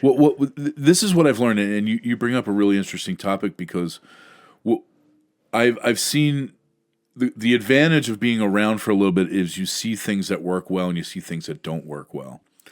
So what we learned is you have to define the end from the beginning. So being a born-again believer, we already know what happens at the end. The Bible's already completed. It just hasn't played out in our lifetime yet. Now we know each one of us is going to have an end. We are going to die, and we'll live with Him forever if you believe in Jesus taking your penalty of sin upon the cross. And you believe that He's your Lord and Savior. And so we try to define for our residents what does completion look like to them within, a short amount of time of them coming in. What does completion look like to you? What is the next phase? Where would you like to get to? How can we help you achieve those goals now? So maybe the goal is to go to Bible college. Maybe the goal is to save enough money to get their own place. Maybe their goal is to get back with their wife and kids again. Who knows what it might be? We want to help them meet their goals along the way while them being utilized to serve Him, our Lord and Savior. So really, we being goal oriented is important, but there's a difference between being goal oriented and doing what God wants you to do. Because you can have your own. The word says, "Man makes plans, but God directs their steps." Right. So man's always good about being like, "Yeah, I got my own stuff I'm doing." And God's like, yeah, tell me about that as I direct you over here. You're like, no, I want to go play baseball. He's like, yeah, okay, let's go over here, And you have to do that with your kids. Anybody ever try to take their little kids to the car? It's like impossible half the time. But we think it's important to develop those goals early on so we know that first of all, we have a long-term mindset of things. And you need to know, what does arrival look like? What does it look like when we're done? And once you know your big goal, then you can backstep the smaller goals to do that. Oh, so you want to be a career person? Well, you probably should wake up on time in the morning and take a shower and put on clothes and go out and try to get a job every day and actually show up at that job every day and get a bank account and save your money. And so you guys are helping people on that level, like even just with advice, because these seem like very simple things, but I can't laugh because I was in a place where I didn't know. I mean, I knew that, but I needed someone to say, like, lay some of it out just to get me started, and then I could take off my own situationally and the way things were, working out in life. Yeah. I mean, when we come out of addiction, there's all sorts of messed up background things that you could have. For instance, when I got out of prison and I get a job, this was 2007, the place where I was a chef at a hotel, said, we don't give paper paychecks here, we only do direct deposit. And it was before, I think now they do like preloaded cards for people or something, I don't know, but I was like, oh, so I tried to go get a bank account and I couldn't. I went to 5 different places. I had suspected check fraud. The bank keeps their own records. I wasn't charged for that as a crime, but in the internal world of the bank, they would never give me a credit card or a checking account because I had suspected bank fraud. So how was I supposed to get it? I finally went to enough banks that one credit union was like, oh, we don't care about that. We'll just give you everything you want. Here you go. Help you rebuild your credit and all that stuff. So we've learned to be resource navigators for people. But it's bad to solve people's problems before them. I wanted to touch on that. So Before you jump into that, you would know more about this than myself. I've only observed in my own time in recovery. But there's a couple different types of people or just a couple different routes that people can go. And one of the ones that I have never really figured out how to deal with is a type of person that is not afraid to ask for help, but also expects more than just some advice. They need you to carry their hand and hold their hand the whole way through and do every bit of it for them. And I don't know what in their life brings that person to that point. Like, did they have somebody that was constantly doing that? Or are they that lost? Like somebody that is, I don't know how to put it without being insulting to them because it is their needs, but somebody who's like very neat. Have you dealt with people that are like, hey, John, like this is what's going on. Everything in the world is against them. No matter what they try and do, it's not going to work out. Like you need to, this is your greenhouse project. This is what you guys do. You need to fix this. Like, do you ever get people that are aggressively trying to put the weight of their life onto you guys? Yeah, I don't know if that's the best way to put it. Yeah, it's called manipulation. Okay, yes. So what we say is each person has to be responsible and accountable for their own behavior and their own actions. But do you believe some of them actually believe that, or they're just trying to work you over? Because sometimes it seems like they really, like that's their mentality. Like they're not trying to manipulate, even though they are. It's like that they really think that this is how life's going to go. Yeah, that's called manipulation. Because 100% they're responsible for their behavior and their actions. Now, I've been in ministry long enough and we've had volunteer. I've probably worked with, I wouldn't be exaggerating if I said 1,000 volunteer groups. over that. 1,000 that you've Just volunteer groups. okay. I calculated by the time I left this ministry, when I was on staff for 10 years, I've had to have ministered to at least 5,000 people. That's a lot. A lot of people. And if you take the amount of people that were coming into the ministry every single day when I was there, and I lived on site for a little bit, and so I've learned this, that sometimes you meet people going to college that has never held a broom or never held a mop. I've met with people like, I don't even know, what is it? How do I hold it? Or have never done wash before, or taken out the trash. Like, how do I put a trash bag in? Like, this might seem ridiculous to people. I mean, I got my first job washing dishes when, geez, I don't know, I was like 13 years old, you know? So there are people that do lack normal skills that it takes to run your life, because some people have never paid bills before, or had to go get their own bank account, or paid car insurance, or, you know, maybe they lived on the streets, or their parents coddled them, or, you know, all of those things combined. So specifically for our discipleship house, we're looking for people that kind of somewhat have their stuff together. You know, it's not at the level where you're there to baby people, you know, but in early recovery, you get people from all different faucets and all different backgrounds. And what I've learned is you get a long way with asking people questions and repeating the same question that they have for you. And I'm going to give you an example. So earlier on, I've learned that most people want to put their problems and challenges on you, especially if you're a leader or a boss. So I've learned to have this invisible sign on the top of my door that says, make sure people take their monkey with them. So people come in, you're like, Carmen, there's this thing I got to do on Thursday, and there's like 3 people that have to come in and do it, and like pretty much somebody's asking for you to do their work for them. And then your answer is always going to be like, oh, that's happening? Great. Well, what's your plan for that? Oh, okay. Well, have you thought all that through? Okay. Did you talk about it with someone else? What's the 3 steps? So being able to slow down someone's thinking process, and you got to remember, people in addiction are in crisis mode 24/7, and it feels good to get stuff done. Like, I didn't just get high because I shot heroin in my veins. I got high because I got in the car, or I had to get on the L to go up to Kensington and meet a guy that I didn't know, because, you know, cell phones weren't the biggest thing then. Like, it's the whole process that's part of the addiction. It's how you think. It's how you react. It's not just the drugs. The drugs are the byproduct of the addiction. They actually tend to mask the symptoms. You know, it's like taking medication these days. Well, if you have a headache, well, I'll just take these headache pills. Well, so your headache goes away, but guess what? The root issue is still there.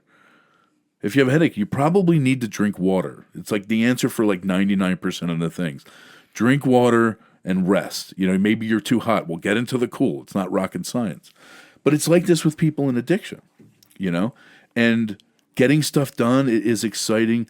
Pushing things through and being like last minute, we got to do this because, you know, it all those things feel good. And what we're trying to do is to train people to not make emotional decisions. And I always say this to people: you don't have to rush. Don't let anybody force you into anything. If somebody's throwing a baseball at your face, by all means, put your hands up and stop it. Car's coming at you, weave out of the way. That's important. Anything else, you can wait and slow down. So all these things go into early recovery. You're trying to break people's patterns of how they behave, how they think, and how they react. And those are the biggest challenges. But yeah, how do you navigate that stuff? One day at a time.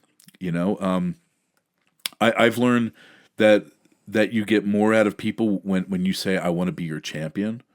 I want to help you out and I want to champion you, but I want you to do that work. Just like I'm doing with my son. You know, he's 3 and he wants to do everything I do. So sometimes he's trying to take something apart, or, you know, and you got to teach them and walk them through that process, one by one, step by step. So yeah, as long as somebody's willing to do it, I'll show up, man, all day long. But there are challenging people that you work with that are just there to manipulate or to beat the system. Or the first 3 times I went to rehab was because my parents kicked me out of the house and I wanted to get back in. So I knew I could get back in if I went to rehab. I'm like, look, I'm doing great now. Like, let me back in so I can get high again in 3 months and rob you again. you know? So that's the balance. No, it makes a lot of sense. I like the invisible sign on your door. Yeah. You got to be like that with your kids too. Yeah. Like, it's okay for them to have a little bit of tension and they have to go back and figure it out and try it again. Don't solve their problems for it right away. What they learn out of that is you'll solve their problems for them, that you'll come and get them out of trouble. You know, help. My son says a lot, help me. And like, he wants me to play trains because he made his room a mess. And now I have to pick up his train. So now I go up there and sit with him and be like, okay, pick up that one and throw it in. And he's like, I can't do it. And you're like, yeah, you can, because I'm not doing it for you, you know? It's actually a huge... My mom watches my kids a lot, you know, when Jenny and we both work. And often I'll watch her. I'm like, she's older than me, and she's, you know, got a bad hip, and I don't want to paint her like she's decrepit by any means. She's fine, but I'm like, that's enough. And the fact that you're older than them, like, why are you cleaning their mess? It infuriates me. Oh, but I love them, I this and that. And I'm like, you caused me a lot of problems. I want to say, you caused me a lot of problems as a young adult for you coddling me like this. Like, there was a lot of like, you're going to learn this right now in the moment and no time to prepare. But your mom makes great meatballs. She makes great meatballs. But the point is... Yeah. Sorry. No, it's true. Yeah. But the point is, I tell her, you're hurting them by helping them. Agreed. Absolutely. And that's something the title of the book, by the way, When Helping Hurts. I think I have this book. It is a book, right? It's literally a book. I think somebody told me about it. I bought it. I think it's upstairs. But anyway, that's really what it boils down to is like, you're helping them do what? You're helping them save a couple minutes of cleaning something up, because what you're not doing is, if you really want to help them long term and see the bigger picture, is teach them how to think for themselves, how to act for themselves, how to problems, all the stuff you're talking about. It's called character development. Yeah, I've learned that in my kids more than I ever would have thought. You know, it's an incredible thing, and it makes a huge difference. Bro, kids are supposed to change your life. You I should have had them sooner. Well, I can't tell you.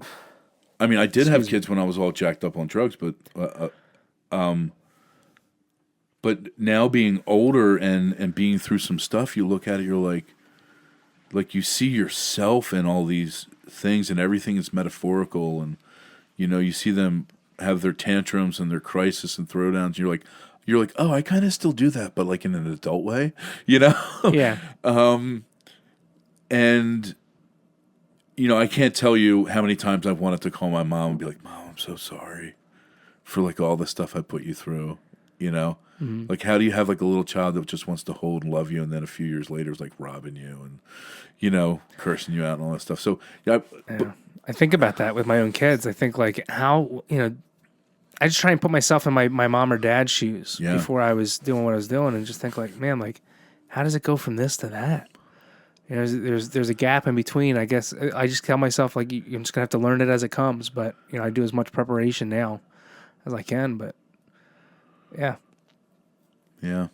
it really changes you, and I believe it's essential for someone to be in ministry to know what it's like to navigate the messiness of life. Because, dude, kids are messy, and they're annoying, and they're expensive, and you spend all your money for them to do whatever, and they're like super ungrateful, and they don't care that you like worked all day, but they're like, I need you to play. All they want to do is for you to play, and you're like, you took 2 bites of the cereal bar and threw it in the trash. You're like, you know how hard I got to work for you to be able to do that?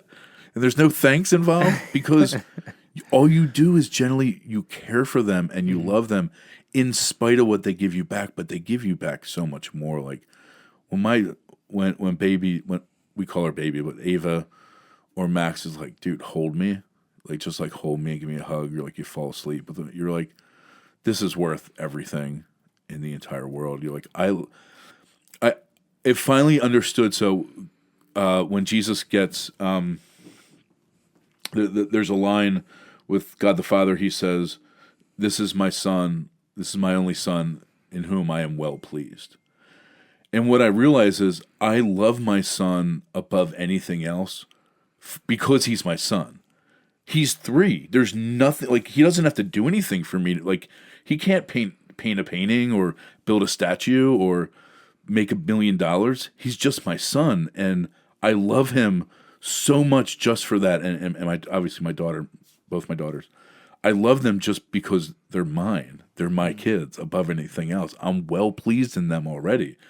Now obviously you don't always like the things that they do, but like 99% of the time you're like super well pleased with them because they're just yours. They're yours. They're mine. They belong to me. And like that changes the human psyche to know like, dude, I'm a scumbag. I was a junkie, convicted felon. I overdosed and died 3 times. Like, spent time in prison, bro. Like, I've been in prison fights. Like, we can talk about some horrible things, and these little people just love me, and they want me to play with them all the time, especially when I don't want to play with them. Dude, I think about that all the time. It's trippy, man. Yeah. Aren't you ever like, do you ever guilt trip yourself? You're like, in like 5 years, I'm going to say, I wish I played with them a little bit more. Yes. But I'm like, I don't even care right now. I'm going to sit on the couch. It was actually a silly little Instagram thing that popped up that changed my thoughts on some things. It said, I think I heard this one. That's when I brought it up.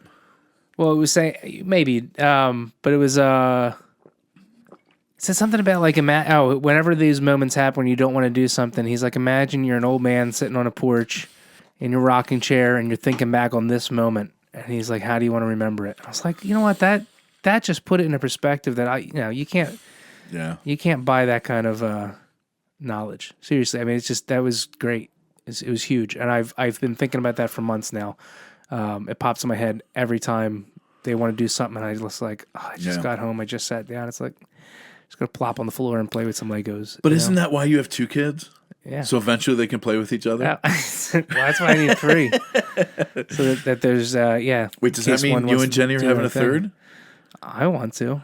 I just don't. Yeah, I want to adopt. I've talked about it a lot. Jenny knows, and there's a lot of challenges involved with that. But sure. The way I put it is, if something happened and there was a kid that I've never met before, I don't know any of the situation, and they need a home, and they were for some reason knocked on my front door right now, I would take them in. There would be there's no kind of there's creepy, nothing else I need but to I'm do. just saying your heart's in the right spot. The point is, like, any I guess Jenny's more like wanting to navigate, what about this and that. I'm thinking, and for me it's like I already had that before we had kids. I had those thoughts, and none of them played out the way I thought. So to me that's a complete waste of time to think about anything like that. Logically, I mean, there's a couple of things. Can we afford a yeah, we can. I don't have to buy an extra gun. I don't have to buy that drone. That drone would go right back. All my motorcycles would be sold. Like, there is nothing that is more valuable in this world to me as far as a product than a child or a human life. And I think that's where I've reached mentally, and it's made me not love a lot of things like I used to. I've become attached or detached from a lot of physical things. I still like gadgets and stuff, but if they break, kids have a way to really let you not, just get used to things breaking and just be like, you know what, whatever. But that's where I'm at now. And so, yeah, to have the opportunity to take a child in and be what David and Lisa were for me to somebody else, to me, that's the gift I want to give more than anything else. I love that. And I know someday I'll be able to give it. And maybe it's when my kids are older and there's a teenager in need that's 15 years old and he's, a goofball and, he's in jail and I decide to take him home, just like they did for me. So who knows what the situation is going to be, but I know that that's a gift and a burning desire in my heart. And I've, I used to bug Jenny about it all the time. And now I'm like, you know what? This desire isn't from me. It's not from an Instagram ad. It's not from anything other than God. God put this desire in my heart, and He's preparing me for something that's coming. Yeah. And Jenny is being worked on too. And I know that there will be a time when that gift is able to be given. It's just not now. Amen. So So yes, I want another kid. I'm 10 years older than Emily. She just had her birthday on June 23rd, and when we met initially, she was like, "Do you want kids?" And I'm like, "No, I already have a daughter, and I know how much work it was, and part of it was me being afraid because I wasn't there. I was in drug addiction, and then I went to prison, and I lost custody of her, and then everything else played out how it is now. But I wasn't there in all. I mean, I was there for periods of time, but not. I wasn't always there. Like, I didn't know what it meant to be a dad. My dad was a great dad. I just didn't know what it was, but I also knew it was a lot of work. Like, a lot of work. like a 24/7 thing for 18 years plus more. And you got to fund the whole thing. It's not taxpayer funded. It's not government funded. You have to pay the whole thing. Yeah. And so I was kind of a little bit nervous, but I knew she had a heart for kids. Like she served in like the Journey Kids Church, and when like her nieces and nephews would come around, her eyes would light up. When little kids come around me, I'm like, how do I get out of here? Like, I don't even want to be around them. They're just, annoying, And so God changed my heart, and we had Max and Ava, and I think we're done now, but we've talked about the possibility of adoption, and we always have a spare bedroom open just in case something would pop up, and we just want to really hear from God. But we try to have that mindset with our after school kids that live in our community. Like back in the day, you would say it takes a village to raise a child, meaning if there's a kid in the community, it's everybody's responsibility. If you see him crossing the street and a car's coming, wouldn't you help that kid out? If you see a kid doing something messed up, wouldn't you say something? Like, we need to be able to parent at all sorts of levels, and unfortunately we live in a day and age, especially in our area, that sometimes people don't want you talking to their kids, and they're very vocal about it. There was literally a guy on our block, this happened about a month ago. His child was playing with a child across the street, and I think the other kid pushed their child down, and he walks out front and shoots his gun in the air. The kid or the father? The father. Okay. And these are kids like under 10. They're like 10 or 12 years old. And you're like, what the heck? You're like, when things like that happen, you're like, I will never talk to somebody else's kid ever again. Because there's people out in that world that will just, do something crazy. Now, fortunately, he's not around anymore because of those reasons, but you never know what's going to happen on any given basis. But if the Word of God says we train a child in the way they should go, when they're old, they shall not depart. So our responsibility as being in our community as Greenhouse is, I believe discipleship is spiritual parenting. And we all need parents in our life to be like, dude, you can't do that. Like, what are you doing? No, you can't do that. 100% no. Like 100% no. You can't do that. Or, yeah, that's a good idea. Or, did you think about these 3 other things? So people don't care how much you know till they know how much you care. And I think we start by caring with people, saying, hey, I want to help protect you.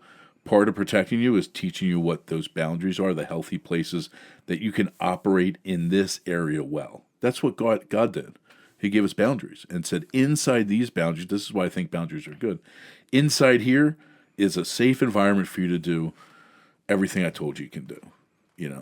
Do that. But yeah, man, kids are crazy. I mean, we're over here for Adam's birthday, and you get to see like 10 kids all playing together, and in their different ways, jumping up and down, beating each other up, throwing dirt on the fence, and it's funny. I get those stressed out, cool. but I love it. My favorite days so far with like extra kids has been sleepovers. Okay. Which we've had a few times now.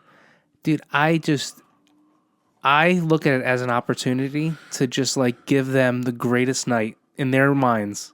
I want them to forget about any other great time they ever had. I want this to be constantly the greatest night that they've ever had. Is that why you got like the theater screen? Dude, I do it up. I love, and it's not like anything about me. I love watching little kids just have the time of their life. They get so excited about everything. It's like my kids have seen a ton of movies on the projector, right? It's like this huge 120-inch screen. Like, it's awesome. I think it's cool, but it doles out for me. Now I'm just like, it is. But for them, it's movie night. They're grabbing the nugget, the blankets, and the pillows. And with the sleepovers, it's great because then I'm pulling out the popcorn maker. I'm mixing in some candy with there, giving them all the stuff their parents wouldn't give them, or my kids too.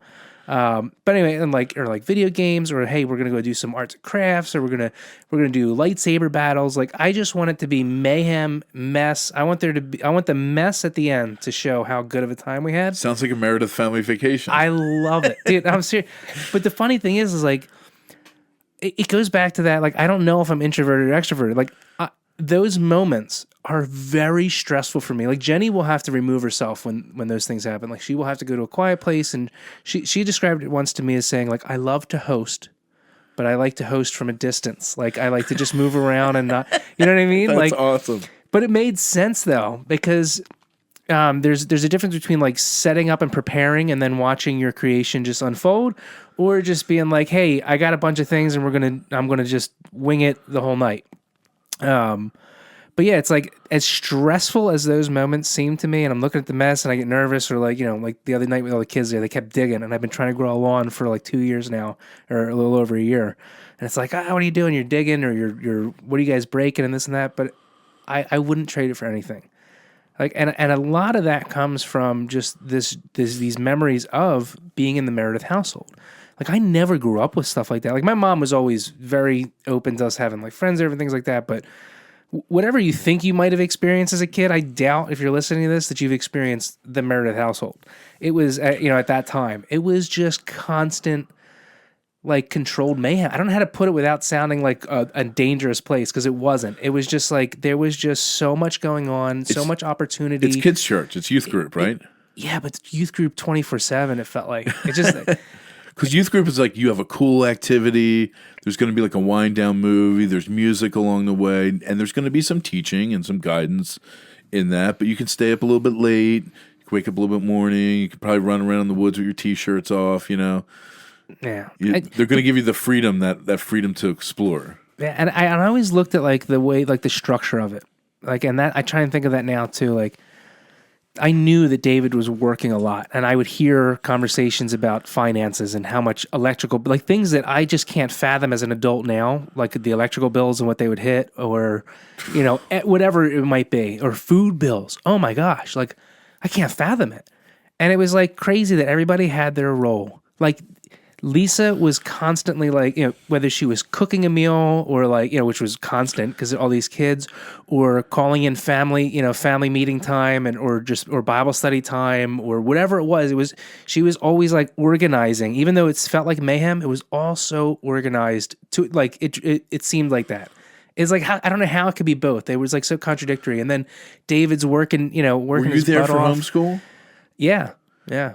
And then you got the kids too, who are like an extension of David and Lisa, that are like, when David and Lisa weren't around, they had to have had some trust that what they had already instilled in their kids was being woven into the other kids around. And that's really the way it played out. So who was in charge? Heather?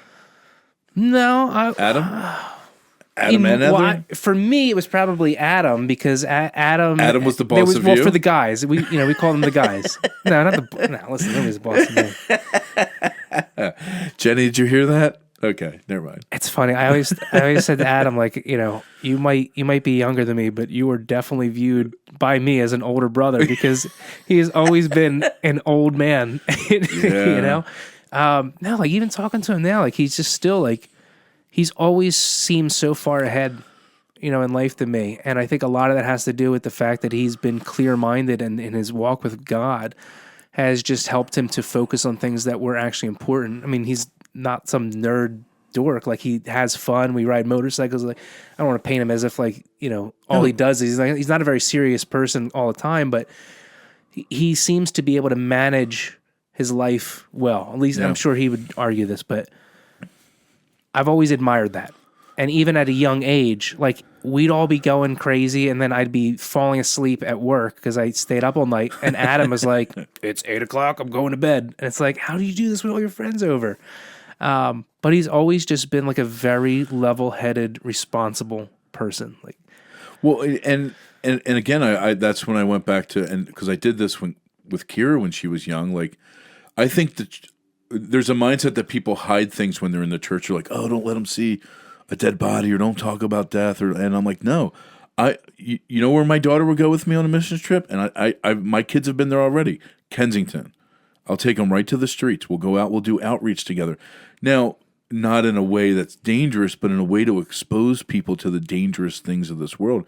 Kids need to know. They're not stupid. They already know there's something's going on, and in the day and age of Google, they'll be able to find it anyway.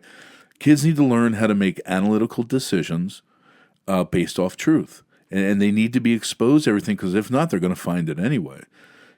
So we're truth tellers. We share truth, and I remember hearing Lisa so many stories. She would just take all the kids out to go do a feeding on the street, or community cleanup or whatever it might be. And I think that exposes your kids to the good, the bad, the ugly, and also teaches them what they should do and what they shouldn't do. So It also goes back to like it making me think about life is ministry, ministry is life. It never felt like ministry. It never felt like, all right, now we're going to go do. It was just, all right, this is where we're going.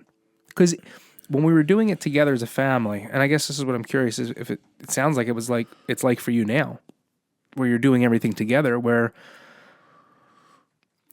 if I was to do something now, if I was to come help with something, volunteer with something you guys were doing, or go to an event that our church is having, it would be a thing. Okay, here I am in my world. I'm going to leave this. I'm going to say goodbye to my wife and my kids, and I'm going to go do this thing and then come back, right? Whereas what I was exposed to with ministry being life, and this is just the place I'm at right now, it's just very different than that. But it was just, all right, we're all here at the house. Now we're all here at this place. Now we're all here at that place. And now we're all here back at the house. And it never felt different. I mean... Yeah. And not like we were together 24/7, but we lived life together. Yeah. And a lot of families don't. It's like once the child is old enough to go do their own thing, it's like they're just out. They don't need you no more. And I don't want that for my kids. Well, because I know that's where most of my problems came. Like I was sheltered and then exposed to things by people who really didn't have my best interest in mind and didn't have a godly, heart or any of those things. That's the danger, I think, of sheltering. Yeah, but also we have to understand is the system that's developed today, where society's taken it for what we know in America, is that the system's designed for you to spend the least amount of time with your kids as possible. Thank you. Yep.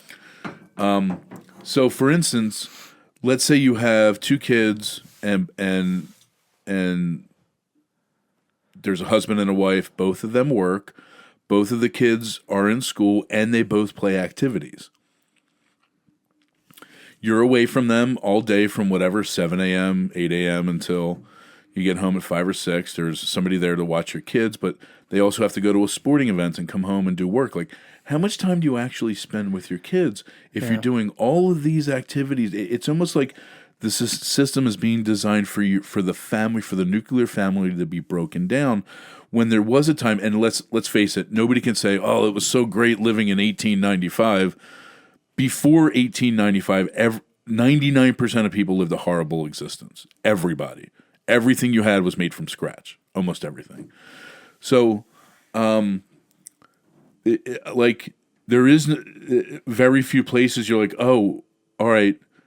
Kids, it's more important for you to work with us on the farm to produce food than it is for you to go off and try to develop your own career." And I'm not saying that's a bad thing. What I'm saying is the art for parents should be, how do we keep our family together and do more things together? Like, is it really worth it to work 60 hours a week to have all this extra money to buy a second house that is going to, what are we doing to raise our kids up with us instead of trying to everybody build their own separate lives? And that's an interesting question that I'm starting to think through, because at some point our kids are going to have to go to school. No offense, they will not go to Chester School District, public school.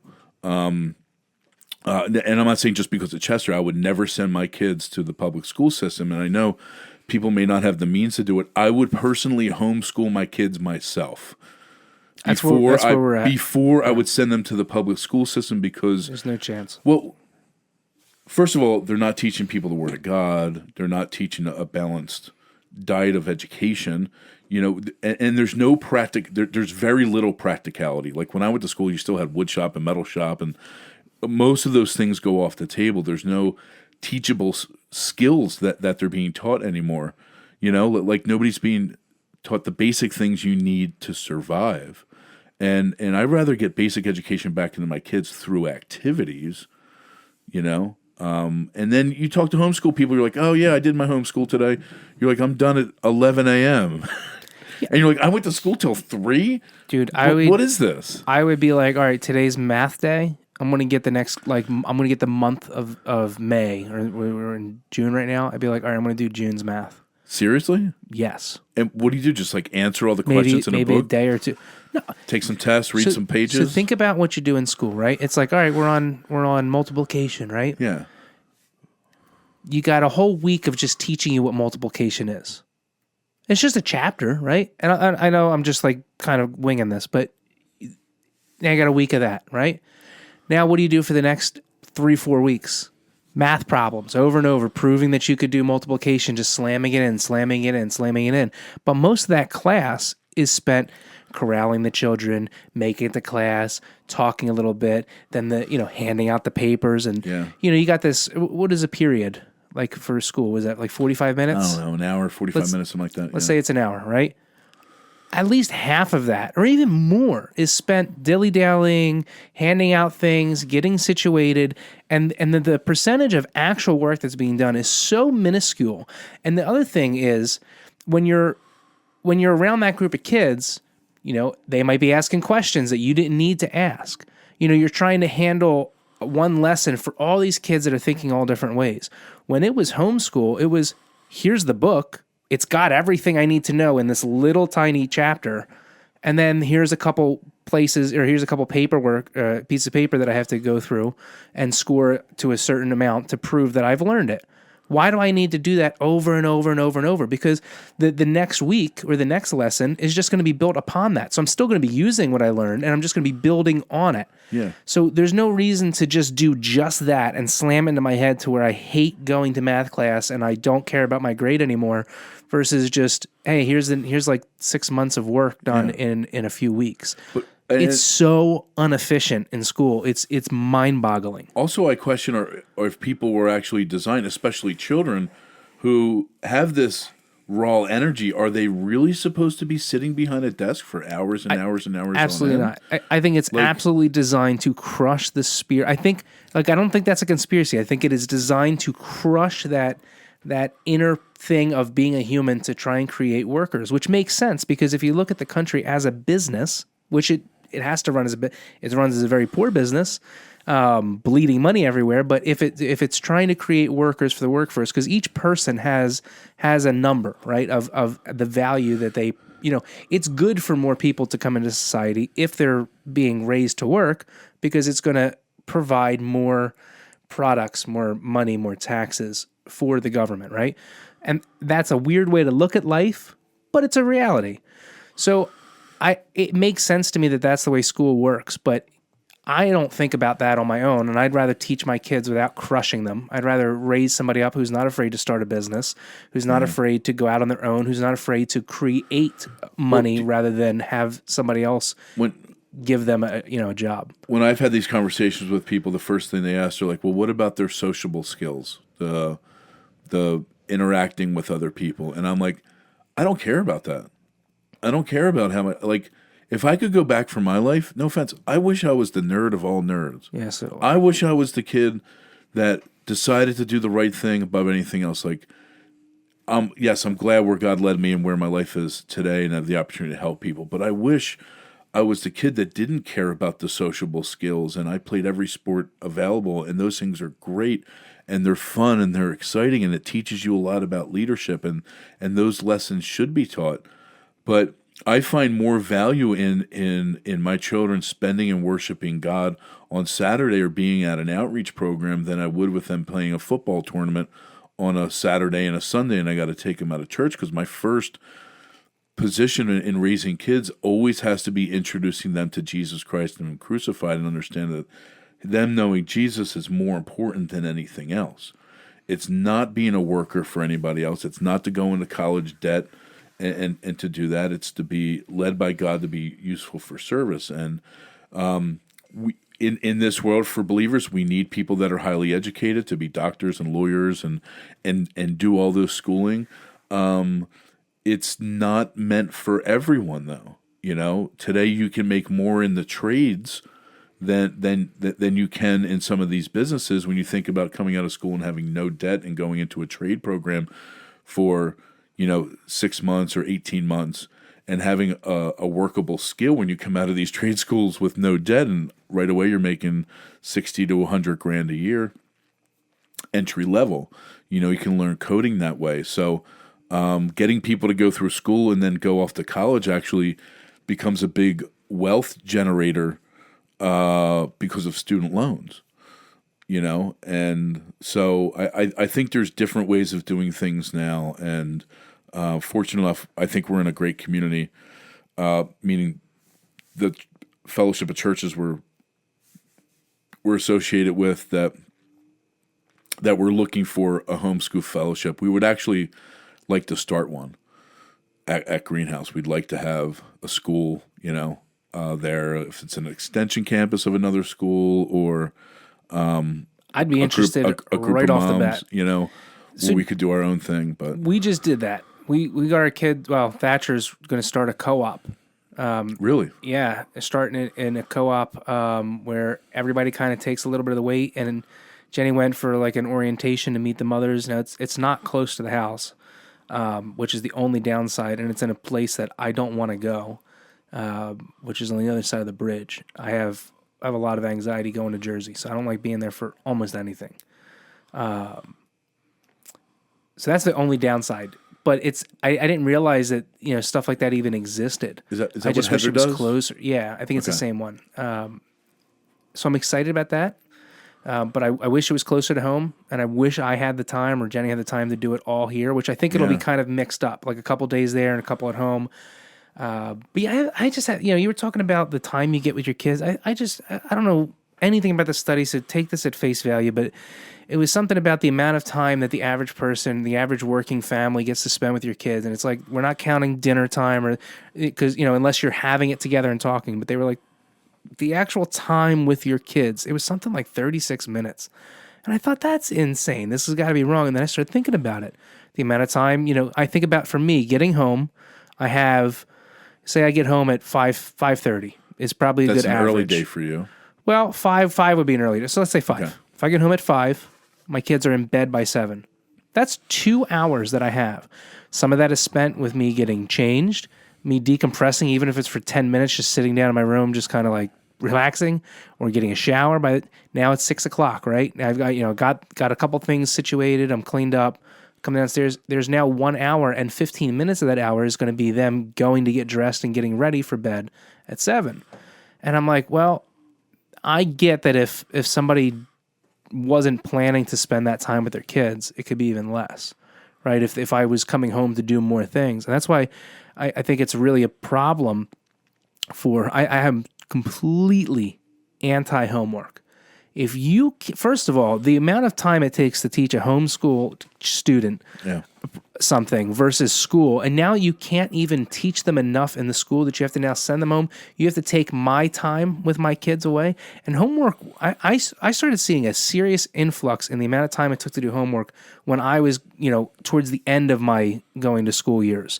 And I hear that it's just getting worse, like hours of homework when you get home. That's absolutely unacceptable. I told Jenny when we first got married, I don't care if our kids flunk out. They will never do homework in this house. They will never do it. If they go to public school and they're sent home with homework, I'm telling them right now, you do not have to do this at home. I will deal with the consequences. You will, if you want to go into a study hall period and get all your stuff done there, that's fine. But you're not doing it in my home. This is my time with you, and it's limited.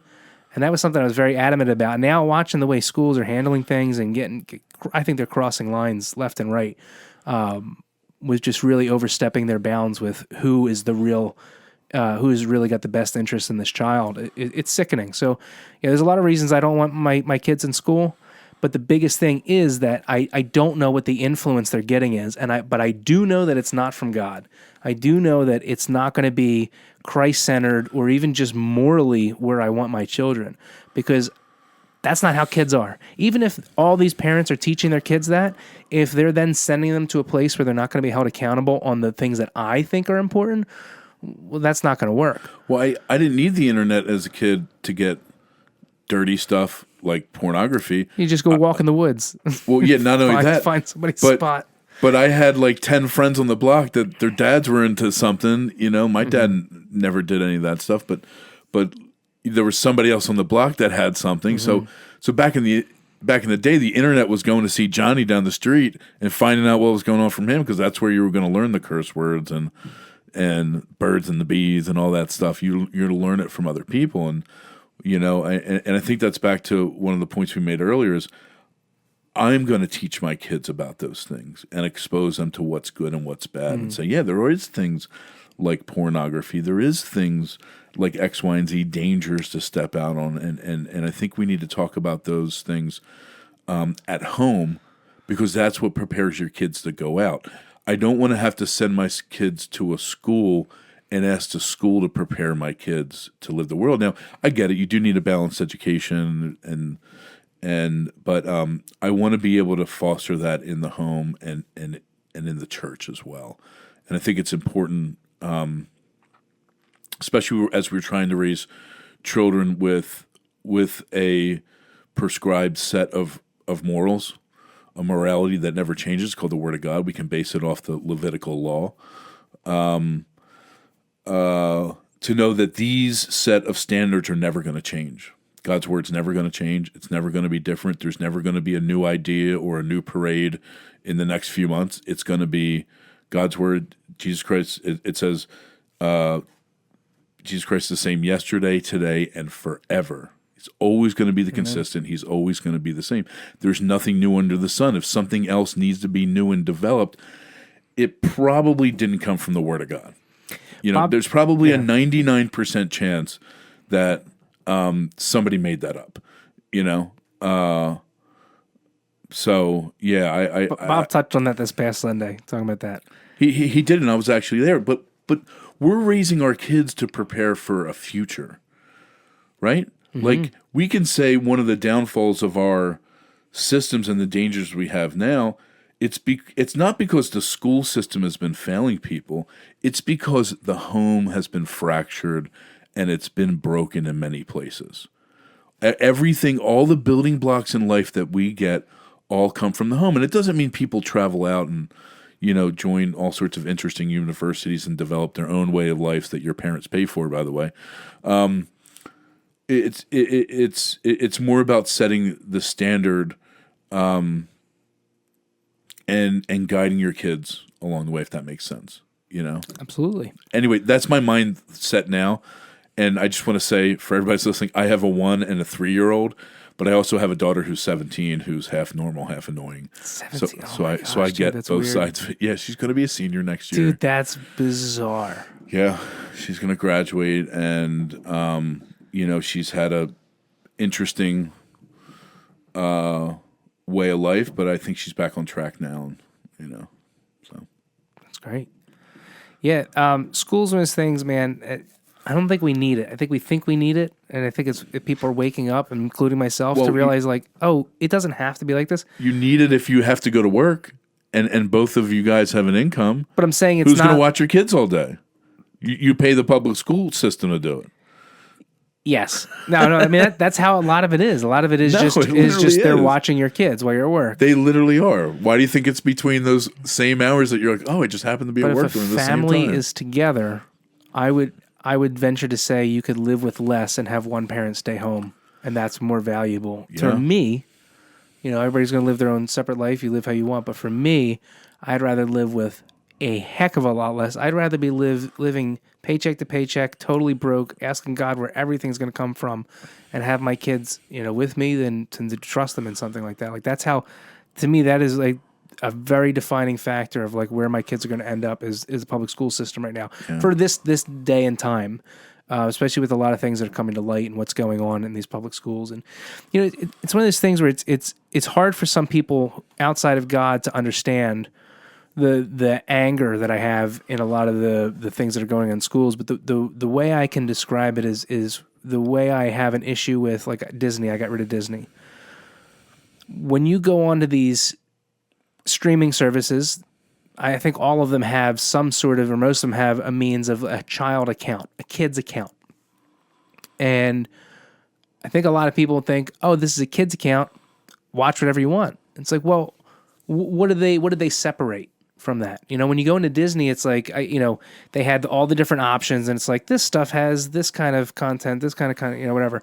So I picked the most mild one, and I said, you guys can have at it. But I was always, there watching, and the more I looked into it, I realized some things that slipped through the guidelines. Like a lot of it, like for, we're going through Pride Month right now. It's being thrown at us everywhere we look.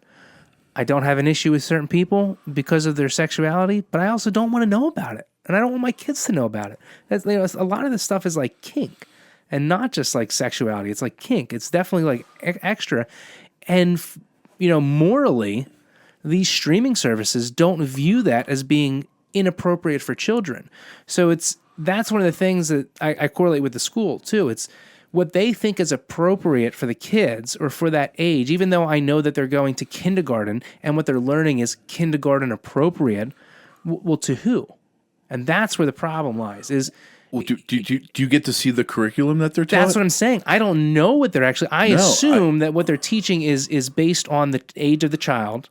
But then when you see streaming services, I realize, and it's funny that it had to come through that, but that was really where my mind was open to. Not everybody thinks like me, which I know, but it was a way to visually see it and say, all right, I don't need my kids to be, on the most restrictive setting to be able to watch this show about an uncle coming out as gay. My kids don't even know what sex is. They don't need to know that some people have different sexual things. Like they don't even know what it is. So for you to tell me that that's appropriate for the youngest viewer on your platform is insane to me. No, I want to be able to introduce my kids to those things, and I have an analogy I use because I do believe morally you shouldn't flaunt everything out in front of everyone. And here's the perfect example. Well, if people are going to have shows where they can introduce your kids into weird, different sexual stuff, then why don't they have shows that teach people about Jesus and the Bible? Because that's what my views are. Why shouldn't that be taught to everyone along the way? And it's not. What happens is our society is you want to highlight. Like now, everybody has a gold star, and we care about everybody. We do care about people, but it's not about promoting self or to get people to think I'm better than everybody else. Because now all of a sudden, if people have a special interest, all of a sudden they're better than everybody else, and it shouldn't be about that. Actually, the Word of God says pride goes before the fall. I don't want to have pride. Pride's a bad thing, and I'm not saying it just to point against this group.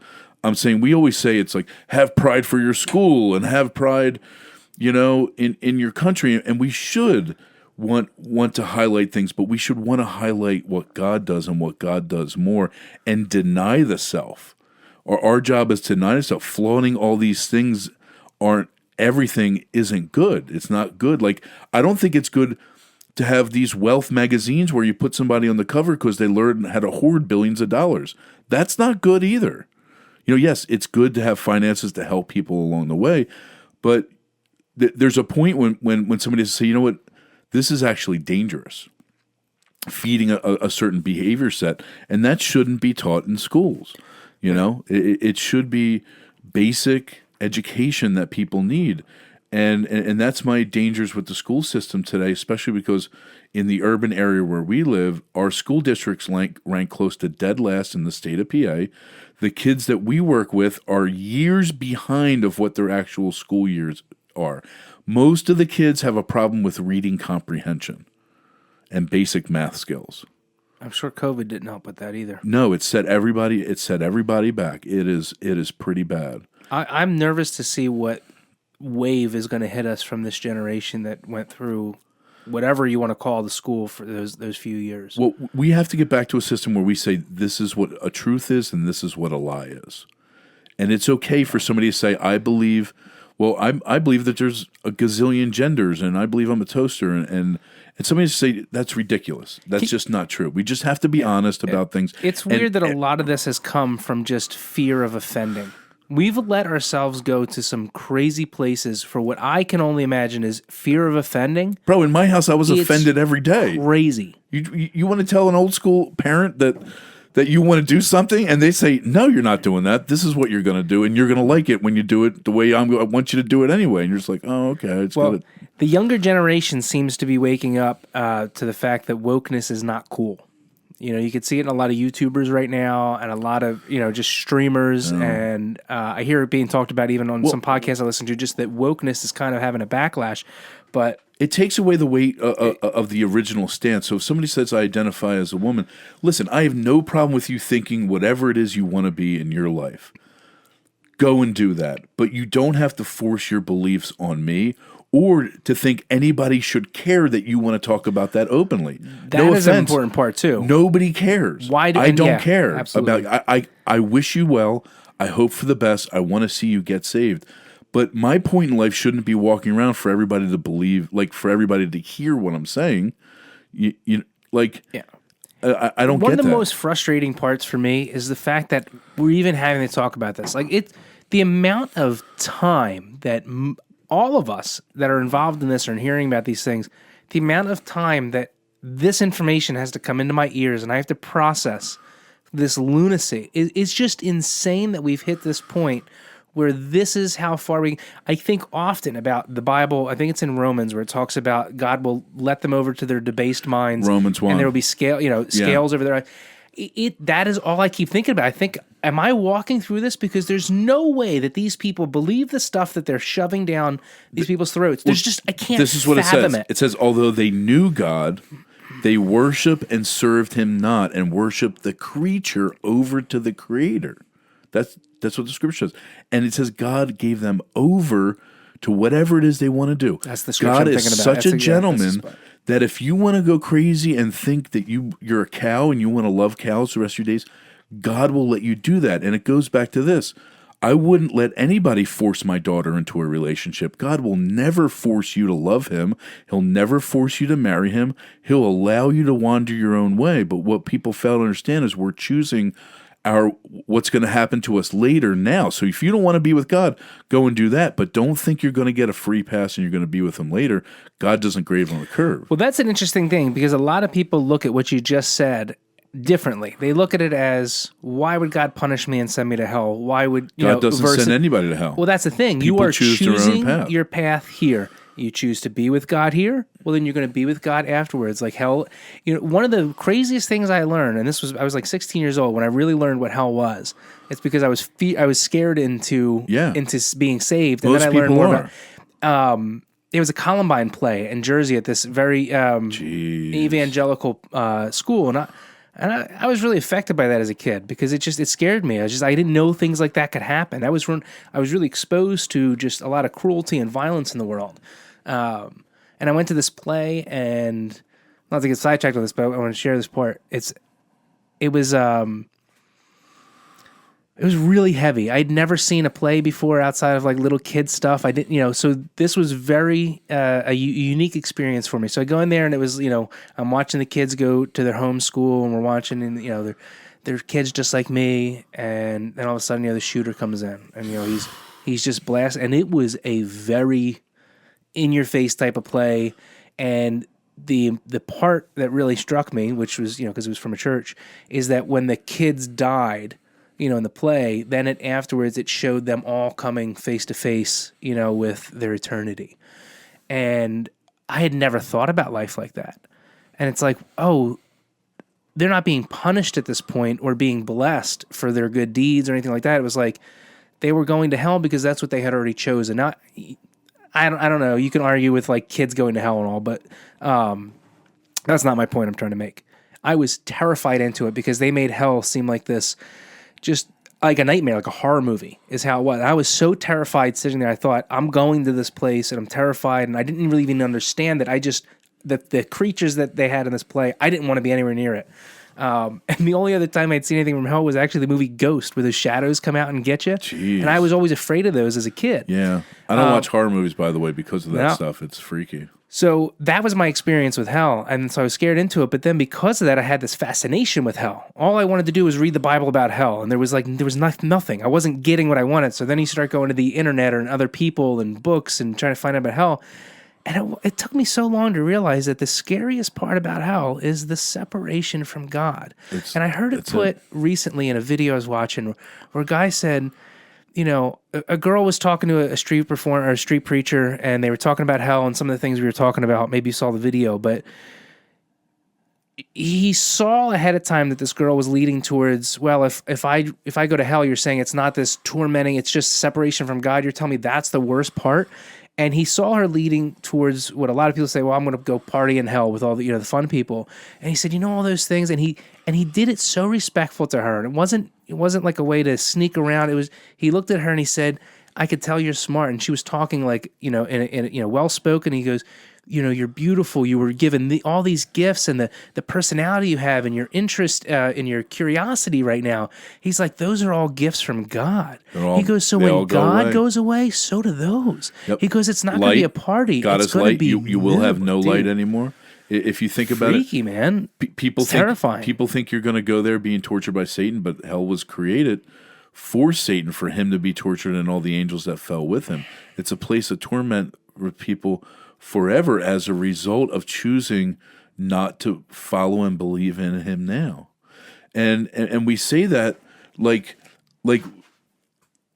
the reason why, not the only reason, but one of the reasons why people get saved is because they realize the weight of their sin is upon themselves and they deserve to go to hell. The Word of God says, those who have been forgiven much, love much. Why do I love much? Because I know the depth of my sin that Jesus Christ saved me from. Because that's why he went to the cross. The whole point of Jesus coming was to be the sacrificial lamb to take the penalty of sin, what everybody deserved, upon himself. So those that believeth him shall not perish, but have everlasting life. Believe that he actually took your sin and died again and rose again for your justification. And he who knew no sin became sin for us. And it's the only way to be set free. But as a result of that, you become one with the Father. There's a word called gnosko. It means to intimately know someone and to be like unseparable. And that's the type of relationship people can have with God when they believe in him as Lord and Savior, and they become bonded, this unbreakable bond that we have with him forever. So we want to live for him now. And the Word of God says, I've been bought with a price. Therefore, I don't belong to myself, meaning I shouldn't have my own thoughts or opinions and actions. It doesn't mean I don't have my own feelings and emotions anymore, but I have a greater cost for living because I want to live for the one who set me free. This is what changed my whole world. I know my master. I'm a slave unto him. It's called doulos. It's a bondservant because I want to worship and serve him, and that changes everything I do here because I want to see so many lost people know him that are going to spend an eternity away from him. But hell becomes a great motivator for fear-based decisions, and that never works because you're like, I just have to be good because I'm not going to skip over this. Well, we should be afraid of God. The Word of God says, you should fear the one that can take away your soul. Don't be afraid of the people that can mutilate your flesh. Be afraid of the one who can make that ultimate decision. But that's a reference to reverence, a healthy fear and respect for the one that's greater than you. But the one that's greater than us gave us his only Son, in whom he is well pleased, who died for us while we were yet sinners. And to me, this is where life actually really begins. It starts at salvation. When you're born again, you get God's Spirit put inside you, and you get a new heart. And we get to learn what it's like to live like him because he lives inside of us. And that's a process. We call it the process of sanctification. Instantly, you're made holy, but also the lifetime of conforming into the image of Jesus Christ is a lifetime of learning to be like him, and that's a process. Sometimes you grow in areas, you have growth spurts. Sometimes it's a rough season, but we learn to grow like him in that. And to me, that's the opposite of every movement you're going to see on the face of the earth. We have people that spend millions and billions of dollars on putting on their favorite team's jersey and going and hanging out, doing the tailgate before and screaming all day long for this and go home and live their normal life. For what? That team's never going to do anything for you. I'm an Eagles fan. I love my Eagles. But guess what, people? We didn't play in the game and we didn't win. Yeah, our team, our area won the Super Bowl because it's our team, but we didn't, you know, what's the thing? You don't see any rings on my finger. Like, I wasn't in the game. I didn't play it. Well, to be a born again believer and to love God, you need to be in the game. It's not a spectator sport. I grew up under a religious system, under Catholicism, which just taught me I had to be a good person, and I was good to go, or somebody else would pray me in. It doesn't work that way. There's been a lot of people deceived over the years, you know. So I think if we taught the roots of, so I think everybody.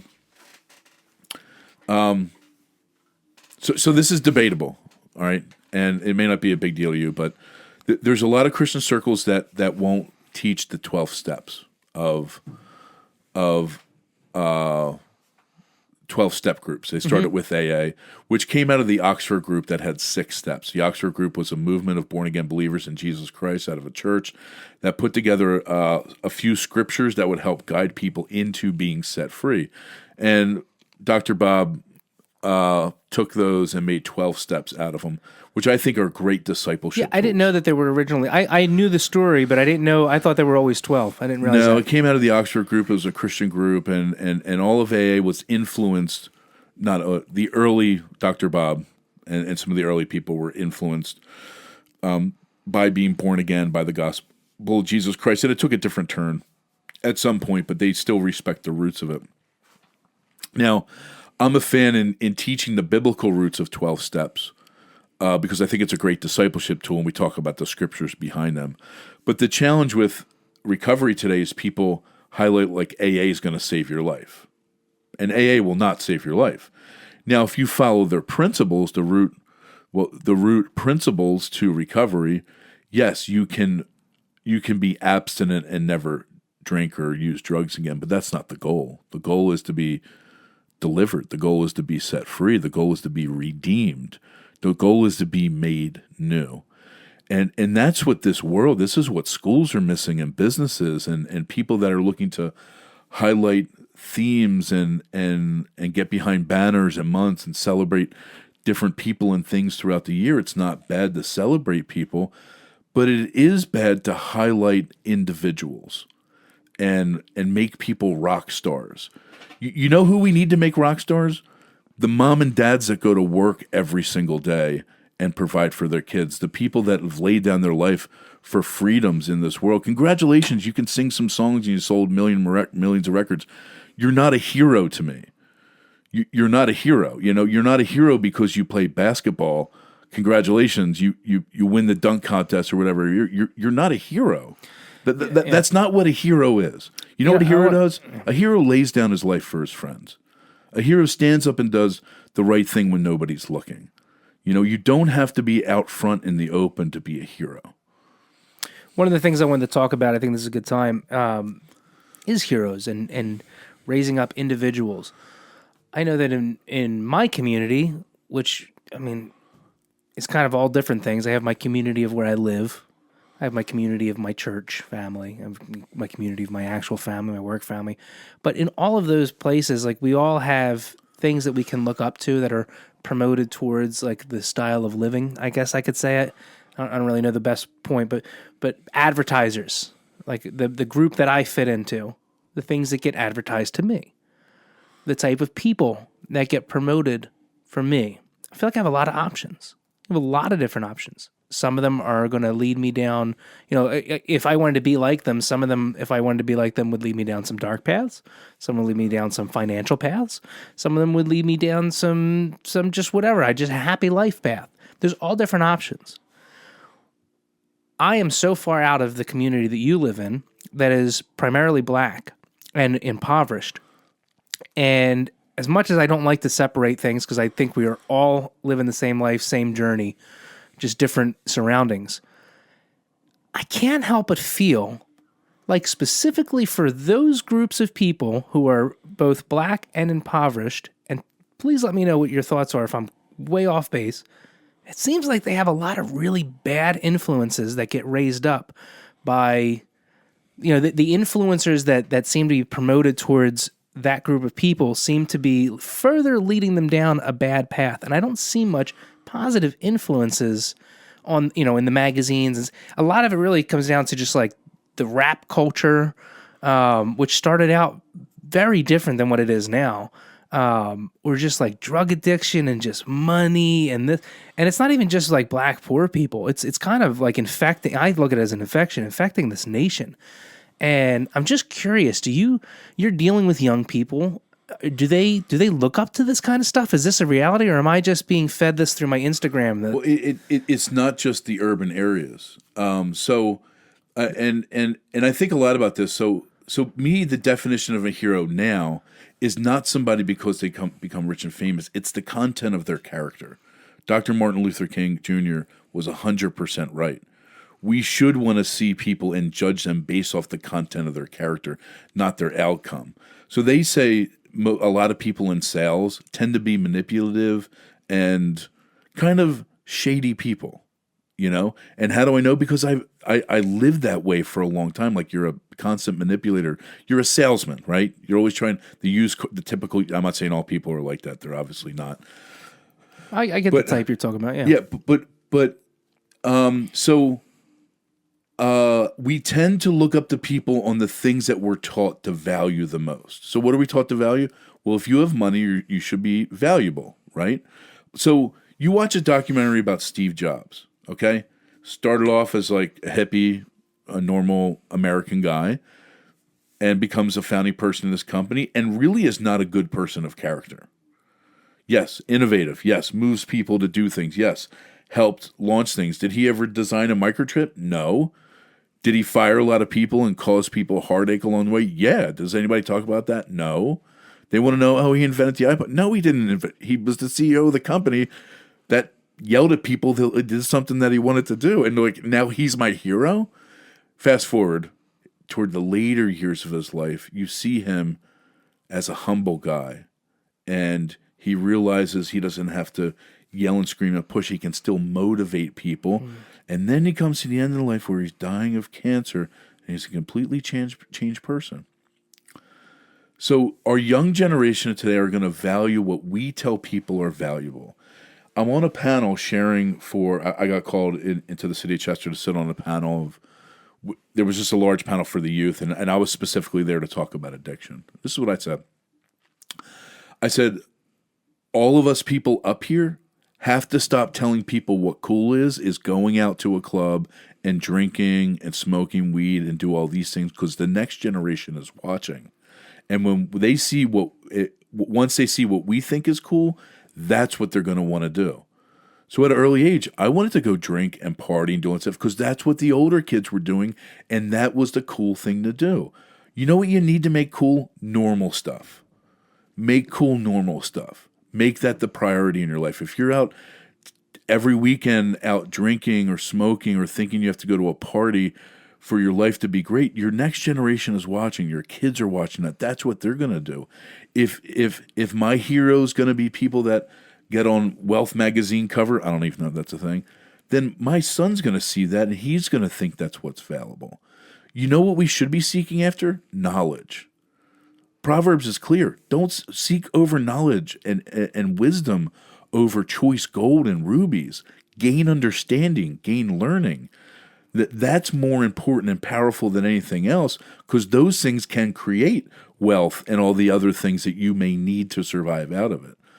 So who are the heroes of today? Well, I guess anybody that's and first of all, if we're talking about a day and age where people don't feel safe, nobody should be feeling safe listening to music that has explicit language specifically degrading women by calling them all the things that they call them, right?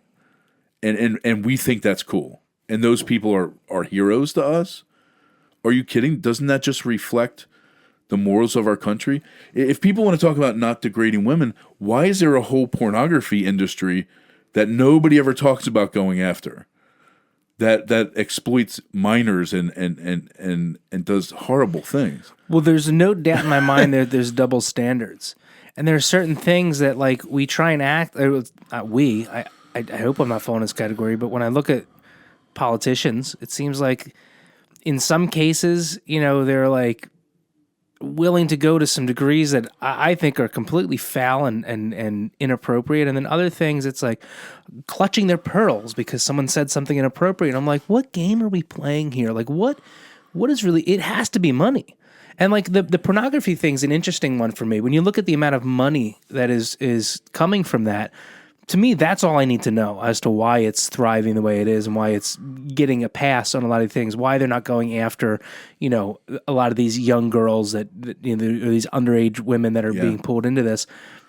To me, I once I see the money, okay, that's why. Well, and that's crazy. Yeah, but that's the reality of it. And I wonder if it's the same thing with like these rappers that are being promoted. And I hate to beat up on rap because every music has something, but when I go open up my Instagram, a lot of the things I'll follow a lot of different music culture and things and like videos, and it just seems to correlate with a lot of the violence I see. A lot of the violence seems to be like I'll go through, I'll hear a rap song, and then I'll scroll down, I'll see somebody shooting somebody over something stupid. I'm like, these are the same thing. Like this seems connected more ways than it. Well, and that's what happened. If you look at the history of rap, and there's some really good documentaries out there that you can watch that talks about the history of these things.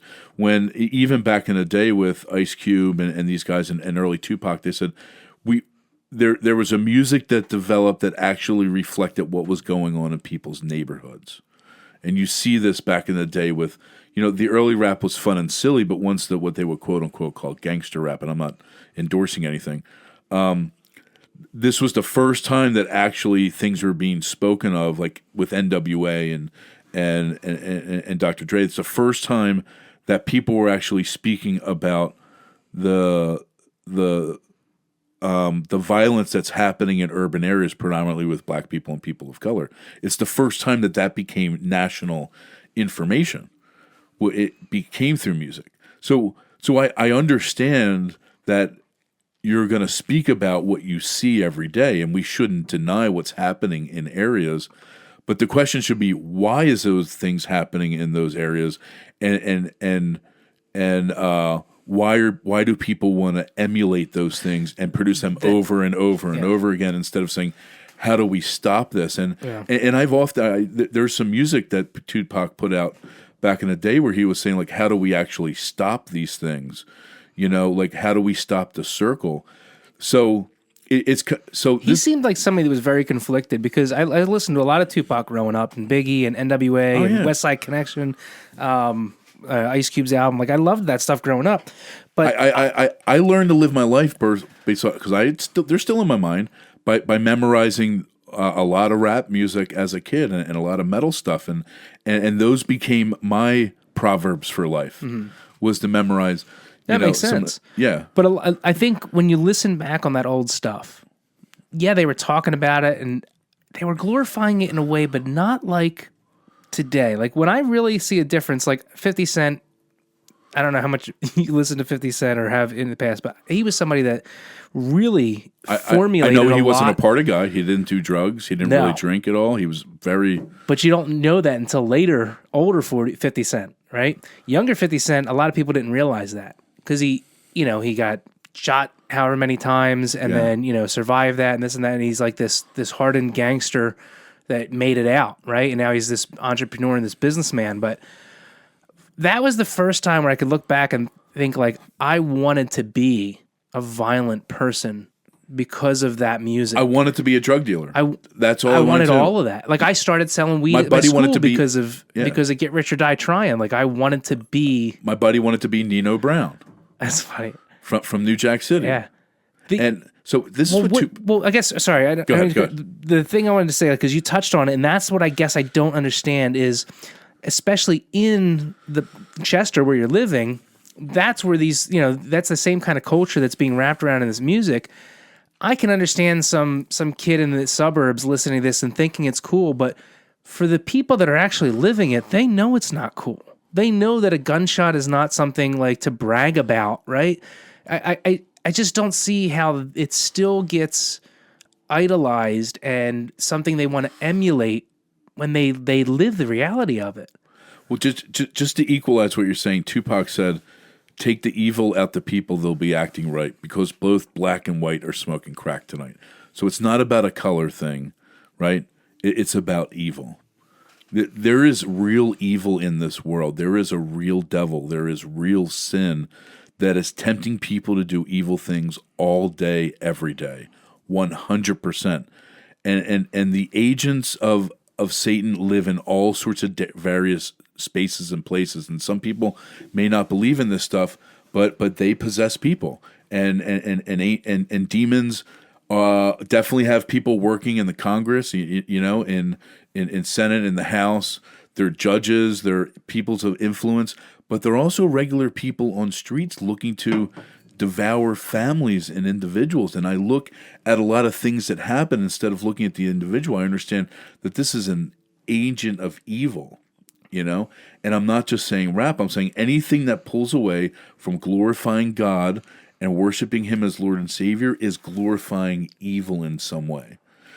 So that influences in all music, in all areas, and all that stuff. And you're right. It's not just. I'm beating up rap music here, and I do like rap music. It's not all like that, but it's just one of the first times I really thought like this. And I'm not trying to separate black and white. The reason I'm saying it is because in culture today, and this is like a new thing for me in the last like maybe 5-6 years, it's really heightened where the media or whatever, like the internet or whatever, because it doesn't feel like this in real life. But when I open up my phone, it seems like there's a lot of people who are black and they're loud and they want to be separated, where I'm like, that seems so backwards to me. But I listen to what they say, and a lot of them do want this separate thing and want to be acknowledged as a separate thing. And so with that mindset, I've heard a lot of them talk about not having enough positive influences for their, for the youth.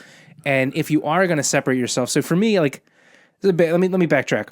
When I was growing up and I watched television, I didn't think there's a white guy or a white kid or there's a guy that looks like me. I just saw a character that was cool. In fact, most of it was Power Rangers, and I couldn't even tell you as a kid what they really, or what colors they were. It wasn't a thought process to me as a kid.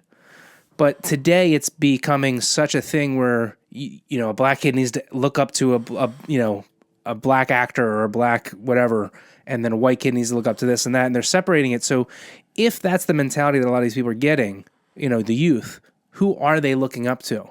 And that's why I separate that and say that when I look at the black community, I see a lot of really bad influences, and I don't know why the world is pushing that and giving that a pass. Like you said about the way they speak about women. Why does rap music get such a pass to be pushing such things? And then you got other groups, and this isn't a woe is me for being white. This is total opposite. And then these other groups who are like tiptoeing around, they said a naughty word and they need to be canceled. And then we have this whole other, I don't see it doing good on either end. Like I was at, when I lived in Chester. There should be a standard. Yeah, there should be. But when I lived in Chester, I remember, I would always look for the cheap DVD bins wherever I lived, right? And I remember the first time I went to Chester, I was like, well, these are a little different, right? Everything I picked up was like an all black cast, and the only reason it really struck me as a thing was because every movie I picked up was about gang violence, or it was like a comedy that was just like very crude, and I was like, there's like nothing positive here. Yeah. And it was actually when I was in ministry with you. And the biggest thing I looked at, I was just like, these are all really dark. Like there's doesn't seem to be anything like positive in any of these films. And I'm pulling over and over. I couldn't find one positive movie. But there are a lot of positive things and a lot of positive people to look up to, specifically in urban areas. I think what an individual chooses to follow is quite different. So what I always remember is when you see those bins, that's somebody making money off of specifically people of color. Like let's not forget, one of the biggest businesses in the world is poverty. It's a multi-million-dollar machine. Can you dig into that a little bit for me? 100% across the board. There's a really great documentary. I forget the name of it now, but give me a minute, and it kind of exposes this. So. Sending aid to overseas countries, like what we do is an urban ministry. We're funded, but we're donor supported. Oh, so you're not talking about like trying to get every dollar that these poor people. You're talking about organizations that arise about it in general. But no, there's people that target that. There's marketing everywhere. Is what I'm saying. Mm-hmm. Just like they market to rich people in Berlin, they're marketing towards people that live in urban areas all over the place. You know, marketers tell you what you need and what you don't need. Literally. How do we know this? Because right now, pretty soon we're going to see Halloween stuff pop up on the shelves. Like any week now, there's gonna, it's gonna be Thanksgiving things being sold all over the place, and you speak into your phone and the ads pop up. They do that with people in urban areas too. They tell you what's cool, what you should be smoking, what clothes you should be wearing. The marketers are great at telling people that you value what you put on, you value what you listen to, you value with how other people see you. And this is what's false about our society today. We've developed heroes and people that have the flashy things and the hottest spouse or girlfriend or boyfriend you can find, and everything's about how you look, and it's not about how you feel or what the content of your character is. And that's what I was saying earlier when we were talking about heroes, is that everything has been transformed to make you think that you're something.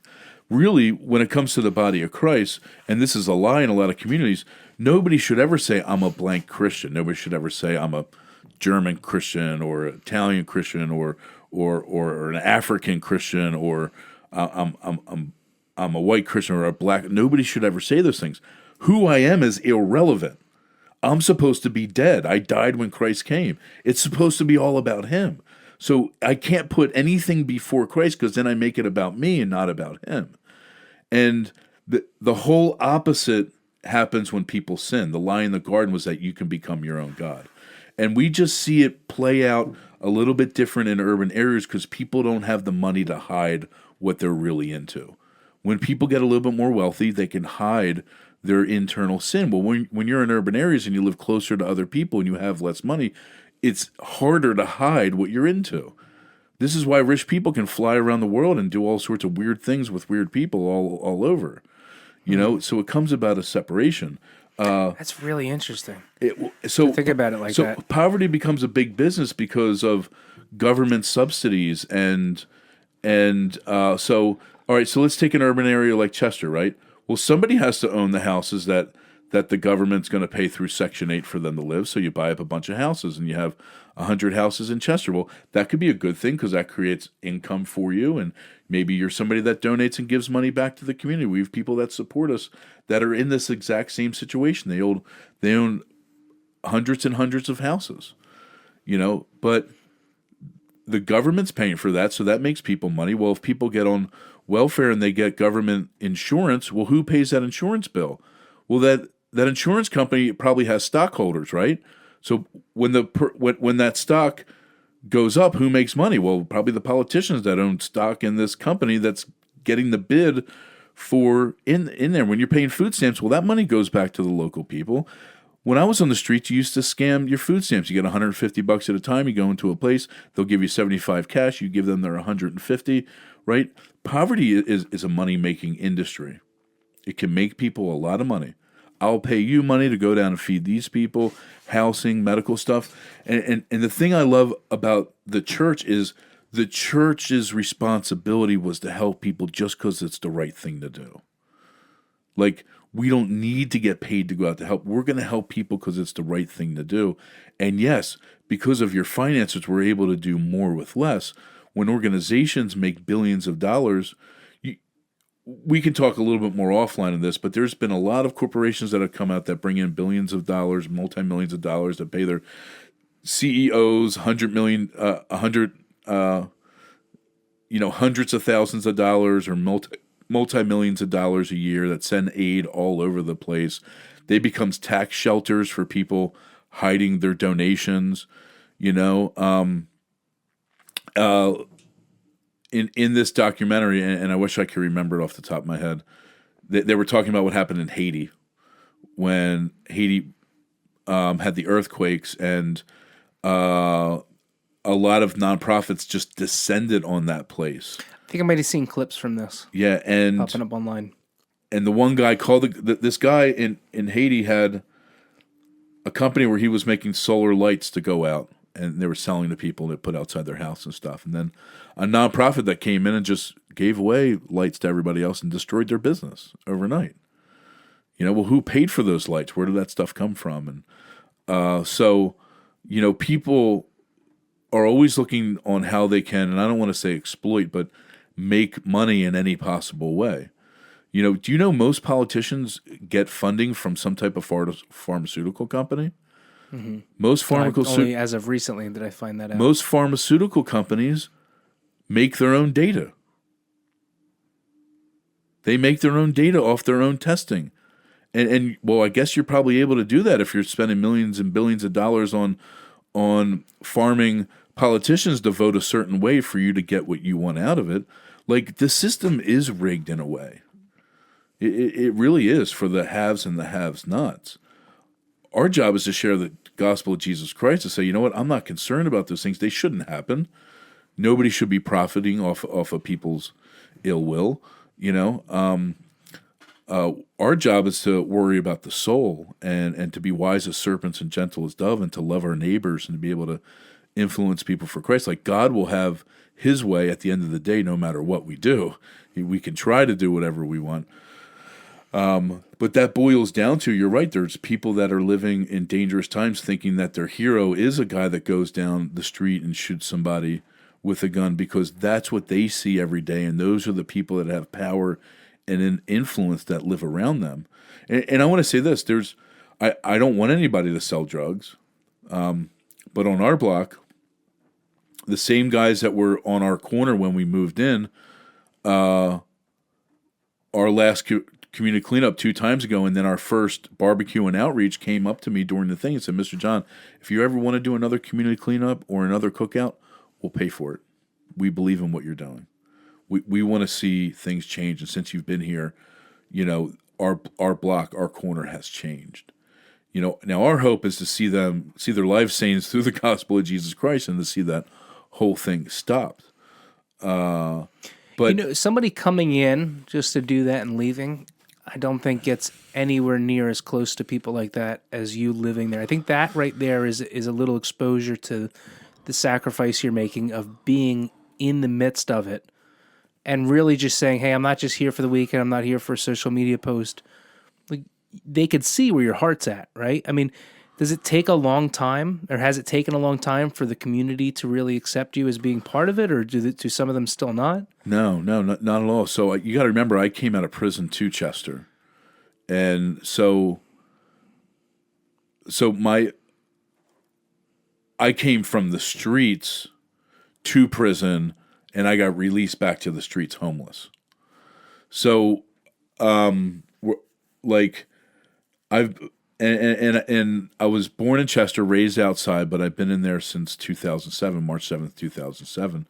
So I've lived in this area for such a long time that I already knew a lot of people. Like, a few people on our block, like, I know their mom and their sister, and they knew me when they were younger from doing ministry and stuff. So we have, maybe a better way to say it, we have some street credit. Like, we're not there trying to be fake. We're not there to bust people in any way, shape, or form. We just want to help people grow and thrive and give back what God freely gave to us. So, our agenda is to share the gospel of Jesus Christ and to help people out. So we've never once had any type of pushback of saying, you're this or you're that in any way. We've never tried to separate people. We've always tried to help people dream, uplift, be a champion for people, let them know if an individual wants to do something, how we can support them in growing and thriving. And I think that's the key, because we actually really care. We really care about people. And I said it before, but nobody cares how much you know till they know how much you care. And it has to start with that. Do we see messed up stuff all the time? Yeah, like gunshots right on the side of our house, like on a Sunday afternoon. There's been a few murders on our block, some ODs. There's constant drug activity. There's some prostitution. There's some shady things happening regularly. It's like something crawling. Yeah. I don't know. So we see those things all the time. it's just heartbreaking when you say, there could be a different way. There is a different way, and that's why we're there to help people grow, whoever that might be. If it's family that just lost a loved one, or maybe somebody that's trapped in addiction. But our focus right now is to do those things through outreach, but really to focus on the youth, because the youth is us in the future, and they're the ones that are going to be decision makers or shot callers in the future. So we have to help get them started off well to change their mindset. Like you kept bringing up this thing about heroes, and I do believe what you hear and what you want to do, you'll live out. Like for instance, I wanted to be a drug dealer, and I was a bad drug dealer because I got hooked on my stuff, and I wasn't a real good criminal because I got busted. Like the things I want to do that I thought were cool, I really found out quickly that they were not cool and they were not for me. I just don't want to see our youth make those same mistakes again. Like, what are you going to do? Shoot somebody when you're 16 years old and spend the rest of your life in prison, wishing that you just had 5 more minutes out to touch the sand or touch the beach? Like really? Like that's who, because that's where you're going to go. And I didn't listen to anybody when I was younger. They told me to save my money. I'm like, yeah, I know where you're going to blow it all that night. They told me not to go to those parties. I had people in my life that gave me good wisdom. I wish, there was somebody there at that point that would have did something different. When you were that age, do you find that it was more like you just had to figure it out for yourself, or were you more for just like you knew you were making a bad decision and just self-destruct? No, I just wanted to feel good, and I liked it. So I remember when I got my first NWA tape straight out of Compton off of the ice cream guy that would drive around the block. He had like fake tapes, those fake ghetto tapes that you have, and that's where I got my Eazy-E's and some of those explicit things that I couldn't get anywhere else. The guy would drive around the block, and you get whatever it was, $5, you get an icy. And so I wanted to be involved in those things because it was cool and it was exciting. That's what I was hearing and seeing on movies, I didn't, and I'm not bashing my parents in any way. They did great. Once my dad had to start really traveling for work and he wasn't home anymore, was where a lot of things changed for me, because it gave me the freedom to actually do what I wanted. You're like, Mom, I'm going to sleep over at Joe's house, and then like you go in the woods and drink like half the night, So I've learned what not to do, and I also can see what the kids are doing. And part of it has to be, if my kids are spending time around me, like, no offense, I'm really weirded out about my kids doing a sleepover at other people's houses. Because I know what happened to me when I went to a sleepover once. It was supposed to be at a friend or a family's house. And so there's things in my life that I've been through because of prison and addiction that immediately I'm like, no, this will never happen for my kids. And I'm not saying we haven't. Like, our kids slept over at their cousin's house, and when I found out what's going on, I'm like, what? Like, I'm like, we can't do this, Emily. And she's like, chill, relax, But I think I can give my kids some better guidance than I had. But also, we're in a different world, man. Instant messages on, like, you get access to everything. You got a supercomputer in your pocket. What's next for our kids? Implants in their brains? It's about to, I think, take off at a rate that we can't even fathom. AI is going to change everything. Yeah. It scares me. I mean, I'm excited for a lot of it, but I think a lot of my excitement and any positive view I have on it is an immature way of thinking. I think once we gain more knowledge of the changes it's going to make, if I was to come back, I think that at this point I'd be shaking. But right now it's hard not to be excited. Like we talked before you came on. I mean, I used to spend endless hours editing this podcast, and I like doing stuff like that. But it was brutal. And now I pay a fee for an extension on my, on Premiere, and I say, hey, this is John, and that's what his voice sounds like. This is me, and this is what my voice sounds like. And hey, this camera up here, that's this overlooking us. Hey, that's both of us. And it knows what it's making, and I click a button, and it takes about 4 minutes to now edit this. Now I put a little bit more time leading up to that, and there's still some work into it. But the part that was like really brutal is just taken over, and I just see like we're a few months in, and it's already done that much for me to where I would give anything for that. Like, it was so beneficial. Like, what else is coming that we're going to be? I think the new age of addiction is going to be to AI. I think we're going to become slaves to what it could do for us. I got to take a bathroom break. Is that cool? Well, I got one more question for you. Okay. If you got a couple more minutes? Yeah. If not, no, we can make a break. I've been holding for like 3 hours. Oh, all right. Well, no, go for it. Are you cool? Yeah. All right, hold on. All right, dude. Welcome back. You're looking thanks, refreshed. man. Oh, I feel so much better. And you were later when you were walking in here. Well, I really wanted to drink this raspberry tea, So what's the one question you had?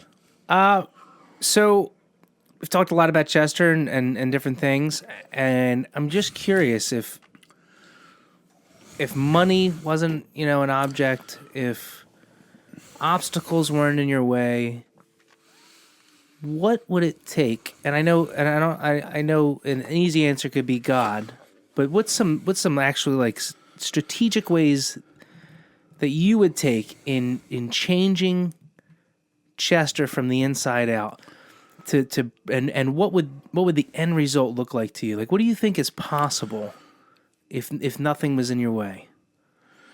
Yeah, Carmen, that's a great question, and I think that's the question that we started asking early on, because obviously anything that's going on now isn't working, right?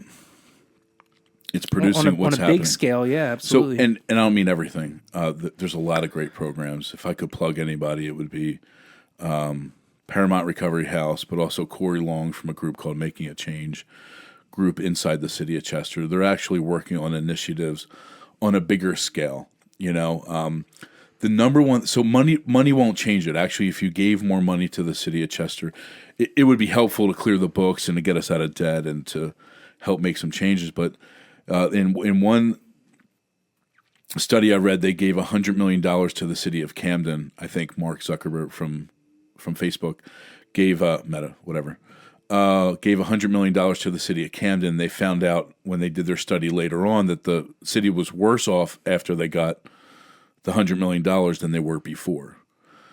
So I definitely know money wouldn't solve the problem. The only thing that's going to restore the city, I do believe, is the gospel of Jesus Christ. Second to that is the restoration of families being rebuilt with moms and dads that are there to be able to raise their kids, because they always say the worst holiday inside urban areas, particularly major cities, is Father's Day. There's a lot of kids there's kids on our block that have moms and dads that are in their life, but there's more people that don't have their dads in their life, or their dads don't visit, or their dads have multiple other kids with other families, and you do the math, dads that are in prison. Having a dad in your household is probably a game changer for most families.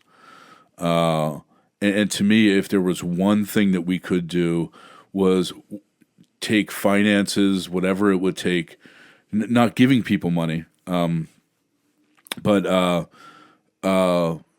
figuring out a way how to restore families and make families whole inside the city. I think the welfare system does incentivize people to have single family homes and to have multiple kids because you have more money. It gives you an easy out for independence, right? I mean, not a true independence, but it gives you a reason to be able to leave. That's how I viewed it.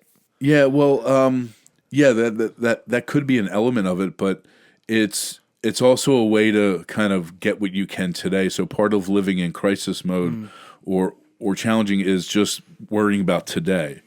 And we know for people that create wealth, they say, well, what can I do today to make wealth in the future, instead of how can I use everything to get what I can today.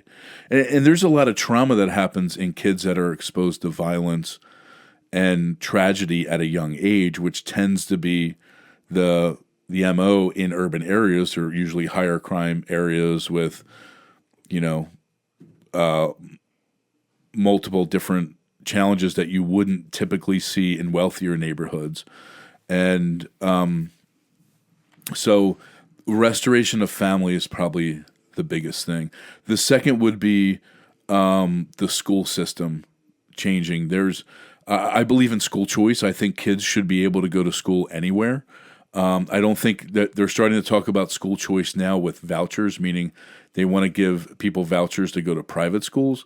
I think all of our school systems should have the same amount of funding because they're called public school system. If it's a real public school system, have it be public school. And the school system is ranked close to dead last. Part of that is not because the teachers are paid less; they're paid the same as anybody else because it's a teachers union. Has to be in the curriculum and also training. I know we talked about this earlier, but education really is forged in the home. You know, I thought I saw a B, so that's why I looked at it. I was like, "Is that a B?" Education is forged in the home. So by the time I went to school, I was like 2 grade levels ahead of everything by the time I went to school because of the education my mom gave me as a kid. And you got to remember, I had an older brother and an older sister. So I was in a 5th grade reading level by the time I got to 1st grade. Because those things can be forged in the home. We've gotten to an area where we've outsourced everything. And maybe somebody could make the argument, well, maybe the person who's the parent doesn't have the education level to be able to support their kid. Well, why can't we allow parents and kids to grow at the same time? What are we doing to make education available into the household to forge reading and learning? And I think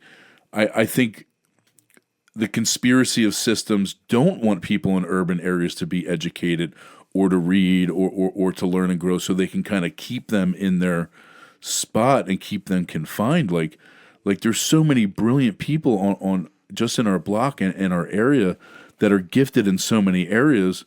I do believe that there is a power or a system, and I would just want to call him Satan, that wants to keep people confined to their area to keep them, away from these things. But education can be forged in the home. Wisdom and knowledge can be taught in the home and give them the skill. There's a lot of great moms and dads that do that already, that train their kids up, and do that. So I think God and restoring the family and education are 3 things that would absolutely change our system, but it can't be outsourced and it can't be solved with money. You can't think your kids are going to the school system is going to train your kids. It's like thinking the church is going to teach your kids about Jesus and you don't have to say anything,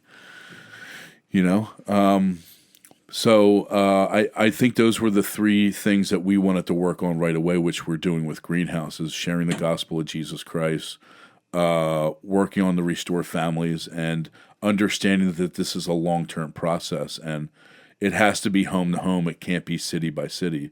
There's no way to snap your fingers and change a city overnight. It has to happen with the next generation believing in a set of morals and standards on how they're going to live and not to waver by it. A lot of people that do really well inside the city tend to grow and leave and get away from crisis or challenging situations. And I don't blame them, but there have been some great people that decided I want to come back and help make that. So I would make a plea for anyone. We need more people to move inside the city that have consistent morals and standards of living that they can influence their neighbors. And the last thing I would say is we want to use our home as a space to say if there's broken and fractured people like me. I get adopted into a family, into the Merediths, and it changed so many things for my life. I was a born-again believer, but I didn't have a family that was born again, and I wasn't in that environment where it was like you always have a home and a place to go to. Like that's what Lisa and David did for me. Like I had a place where I belonged. And so we understand if there is fractured people or hurting people, then why can't we just be family to them? And say, if you're having problems with what's ever going on, come and be part of our family. What we never want to do is erase culture or people's history in any way. Those things are incredibly important. What we'd rather say is following Christ is the denial of self. Jesus said, if you want to be my disciple, you need to deny yourself and pick up your cross and follow me. He didn't say, if you want to follow myself, make yourself wealthy, healthy, and wise, and let everybody follow you. He's like, no, if you want to follow me, you must decrease, and he must increase. That's what John said. He must increase, and I must decrease. And what that is the absence of pride, selfishness, and self-centeredness. By the way, the root of sin is pride, selfishness, and self-centeredness. It's all about you, making you think that you're the most important thing in this world. Would the world change overnight? Yes. If everybody thought of themselves as selfish and self-centered, and they denied themselves and picked up their cross and followed after Jesus, this whole world would be transformed overnight. That would change everything. Urban areas have a ton of challenges. Chester's in debt. They've been threatened with solvency, meaning they could possibly go out of business. And they're even talked about, if it keeps going down this road, that they could I forget the language that they use. Disincorporate, because it's a corporation. 35,000 people. It's the only city inside Delaware County. It's got waterfront property. Anywhere else that has waterfront property makes multi-millions of dollars for their city because they build up condos and businesses and parks and all sorts of things that are meant to bring in finances. What do we have on the waterfront? You have a soccer stadium that's cool. You got a casino and a prison. You're like, really? There's people now, because we talked to some of the people that are on city council that are working on a deal that's supposed to happen soon that start to redevelop the waterfront in the city. So we believe that there is change coming. There's economic change coming. They need it. The city's close to being bankrupt. Well, not close. They're in debt to the fund for the police, the pension fund for the police and firemen, and the only reason they've been able to keep the bills going is from federal grants and some state things, but they're under receivership along with the school system. And I have something on, I have my own opinions on things. Chester School District almost closed down the school system last year and gave it over to the charter school system. What's that would change? I don't know what a charter school really is. To be honest, I don't know a whole lot about it either, but what it was just saying is Chester School District wouldn't be paying the bill anymore for Chester schools. From what I understood, it would be turned over to the charter school system, which takes money out of the public school systems. When kids don't go to public school, the money follows them. So it's like having a corporation that owns a business that they're called charter schools, by the way, and they get X amount of dollars to. So they would just make all of Chester charter schools, and I guess the school board wouldn't have their own system in place, but I don't know enough about the politics behind it. All I know is our schools rank dead last, and I don't know why, but something has to change. What I would do right away is say, well, who's ever involved with it now is maybe, for my lack of understanding, is probably part of the problem. If Or not the person that can fix it. Maybe we have to look everybody's just inheriting. And I don't know the problem. What's a 10-year plan? Is it funding? So there was something that went through that found that it was unconstitutional. There was a few school districts that band together, and what the court ruled was that they were violating students' rights by giving more money to schools in wealthier areas than they were in urban areas. So I think there's something about the change where money goes. But again, we should have the same activities in all schools, and I believe I agree. I believe if my kids are in the city of Chester, or any kid should be able to go to Lower Marion and Radnor and Springfield, if it's a public school system, it should be a real public school system that kids should be able to move around to. But just having a nicer school doesn't change things. It has to be the content of character is what we start to need to instill into our kids. And character isn't teaching my kids they can do whatever they want or being moved emotionally. Like if you have to, I saw a guy saying, hey, I got to fill out a 12-page application for my kid to take a horseback riding lesson for school, but yet they're allowing people to change a gender inside school without like any approval whatsoever. What I'm saying is that there's a reason why you don't let kids buy guns until they're 18 or drink until they're 21 or get a driver's license when they're 16. We need to parent the next generation well. And I'm not just cherry picking those issues. There's a lot of things that are unpopular today, and that's called discipline. Literally. A lot of people say... There's a huge lack of it right now. Carmen, a lot of people say this thing, I've been born this way, whatever it is. Like, I'm just fat, Carmen. I've just been born this way. Yeah, me too. You know what Jesus said? Be born again, okay? So if your problem is you've been born a certain way, well, guess what? Be born again. Be born different. I'm going to spit that into the... Well, no, I mean, whatever it is, like, you're like, oh, I've been born, like, I'm always going to be tired. I'm like, well, be born again. Guess what? Your issue can be born again. It can be changed. You can be renewed. Whatever it is. Don't do that. Like, we need to be disciplined.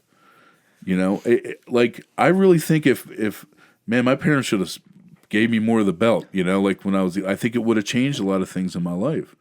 The word says no discipline seems pleasant at the time, rather painful, but it produces a harvest of righteousness and peace for those that are trained by it. And that's what I want for my kids. Right standing before God and the peace of God, knowing that their souls are in Him. And that only happens through discipline. Like you hear stories about there's two kids that live across the street from me. There's an apartment complex, and I'm not going to say their names. And I really like kids in our neighborhood. Like they're cool. But the mom doesn't let the kids go anywhere. 100% no. Like they can go down and sit on the stoop and maybe like walk like to the end where the stop sign is. And the kid's like in 6th grade or something. And the mom won't let them like ride bikes around the neighborhoods with the other kid because she knows what's going on. And I'm like, that's a kid that's going somewhere in life. Because the mom's like 100% no. If you go down there, like he wouldn't even dream of going down there. The kid doesn't even have a key to the house. Sometimes we're like, Mr. John, will you hold the key? My son comes home, I got to go out. Like, she does not play games. I'm like, that's the type of, like, that's what I want to do. It's hard to stick through that.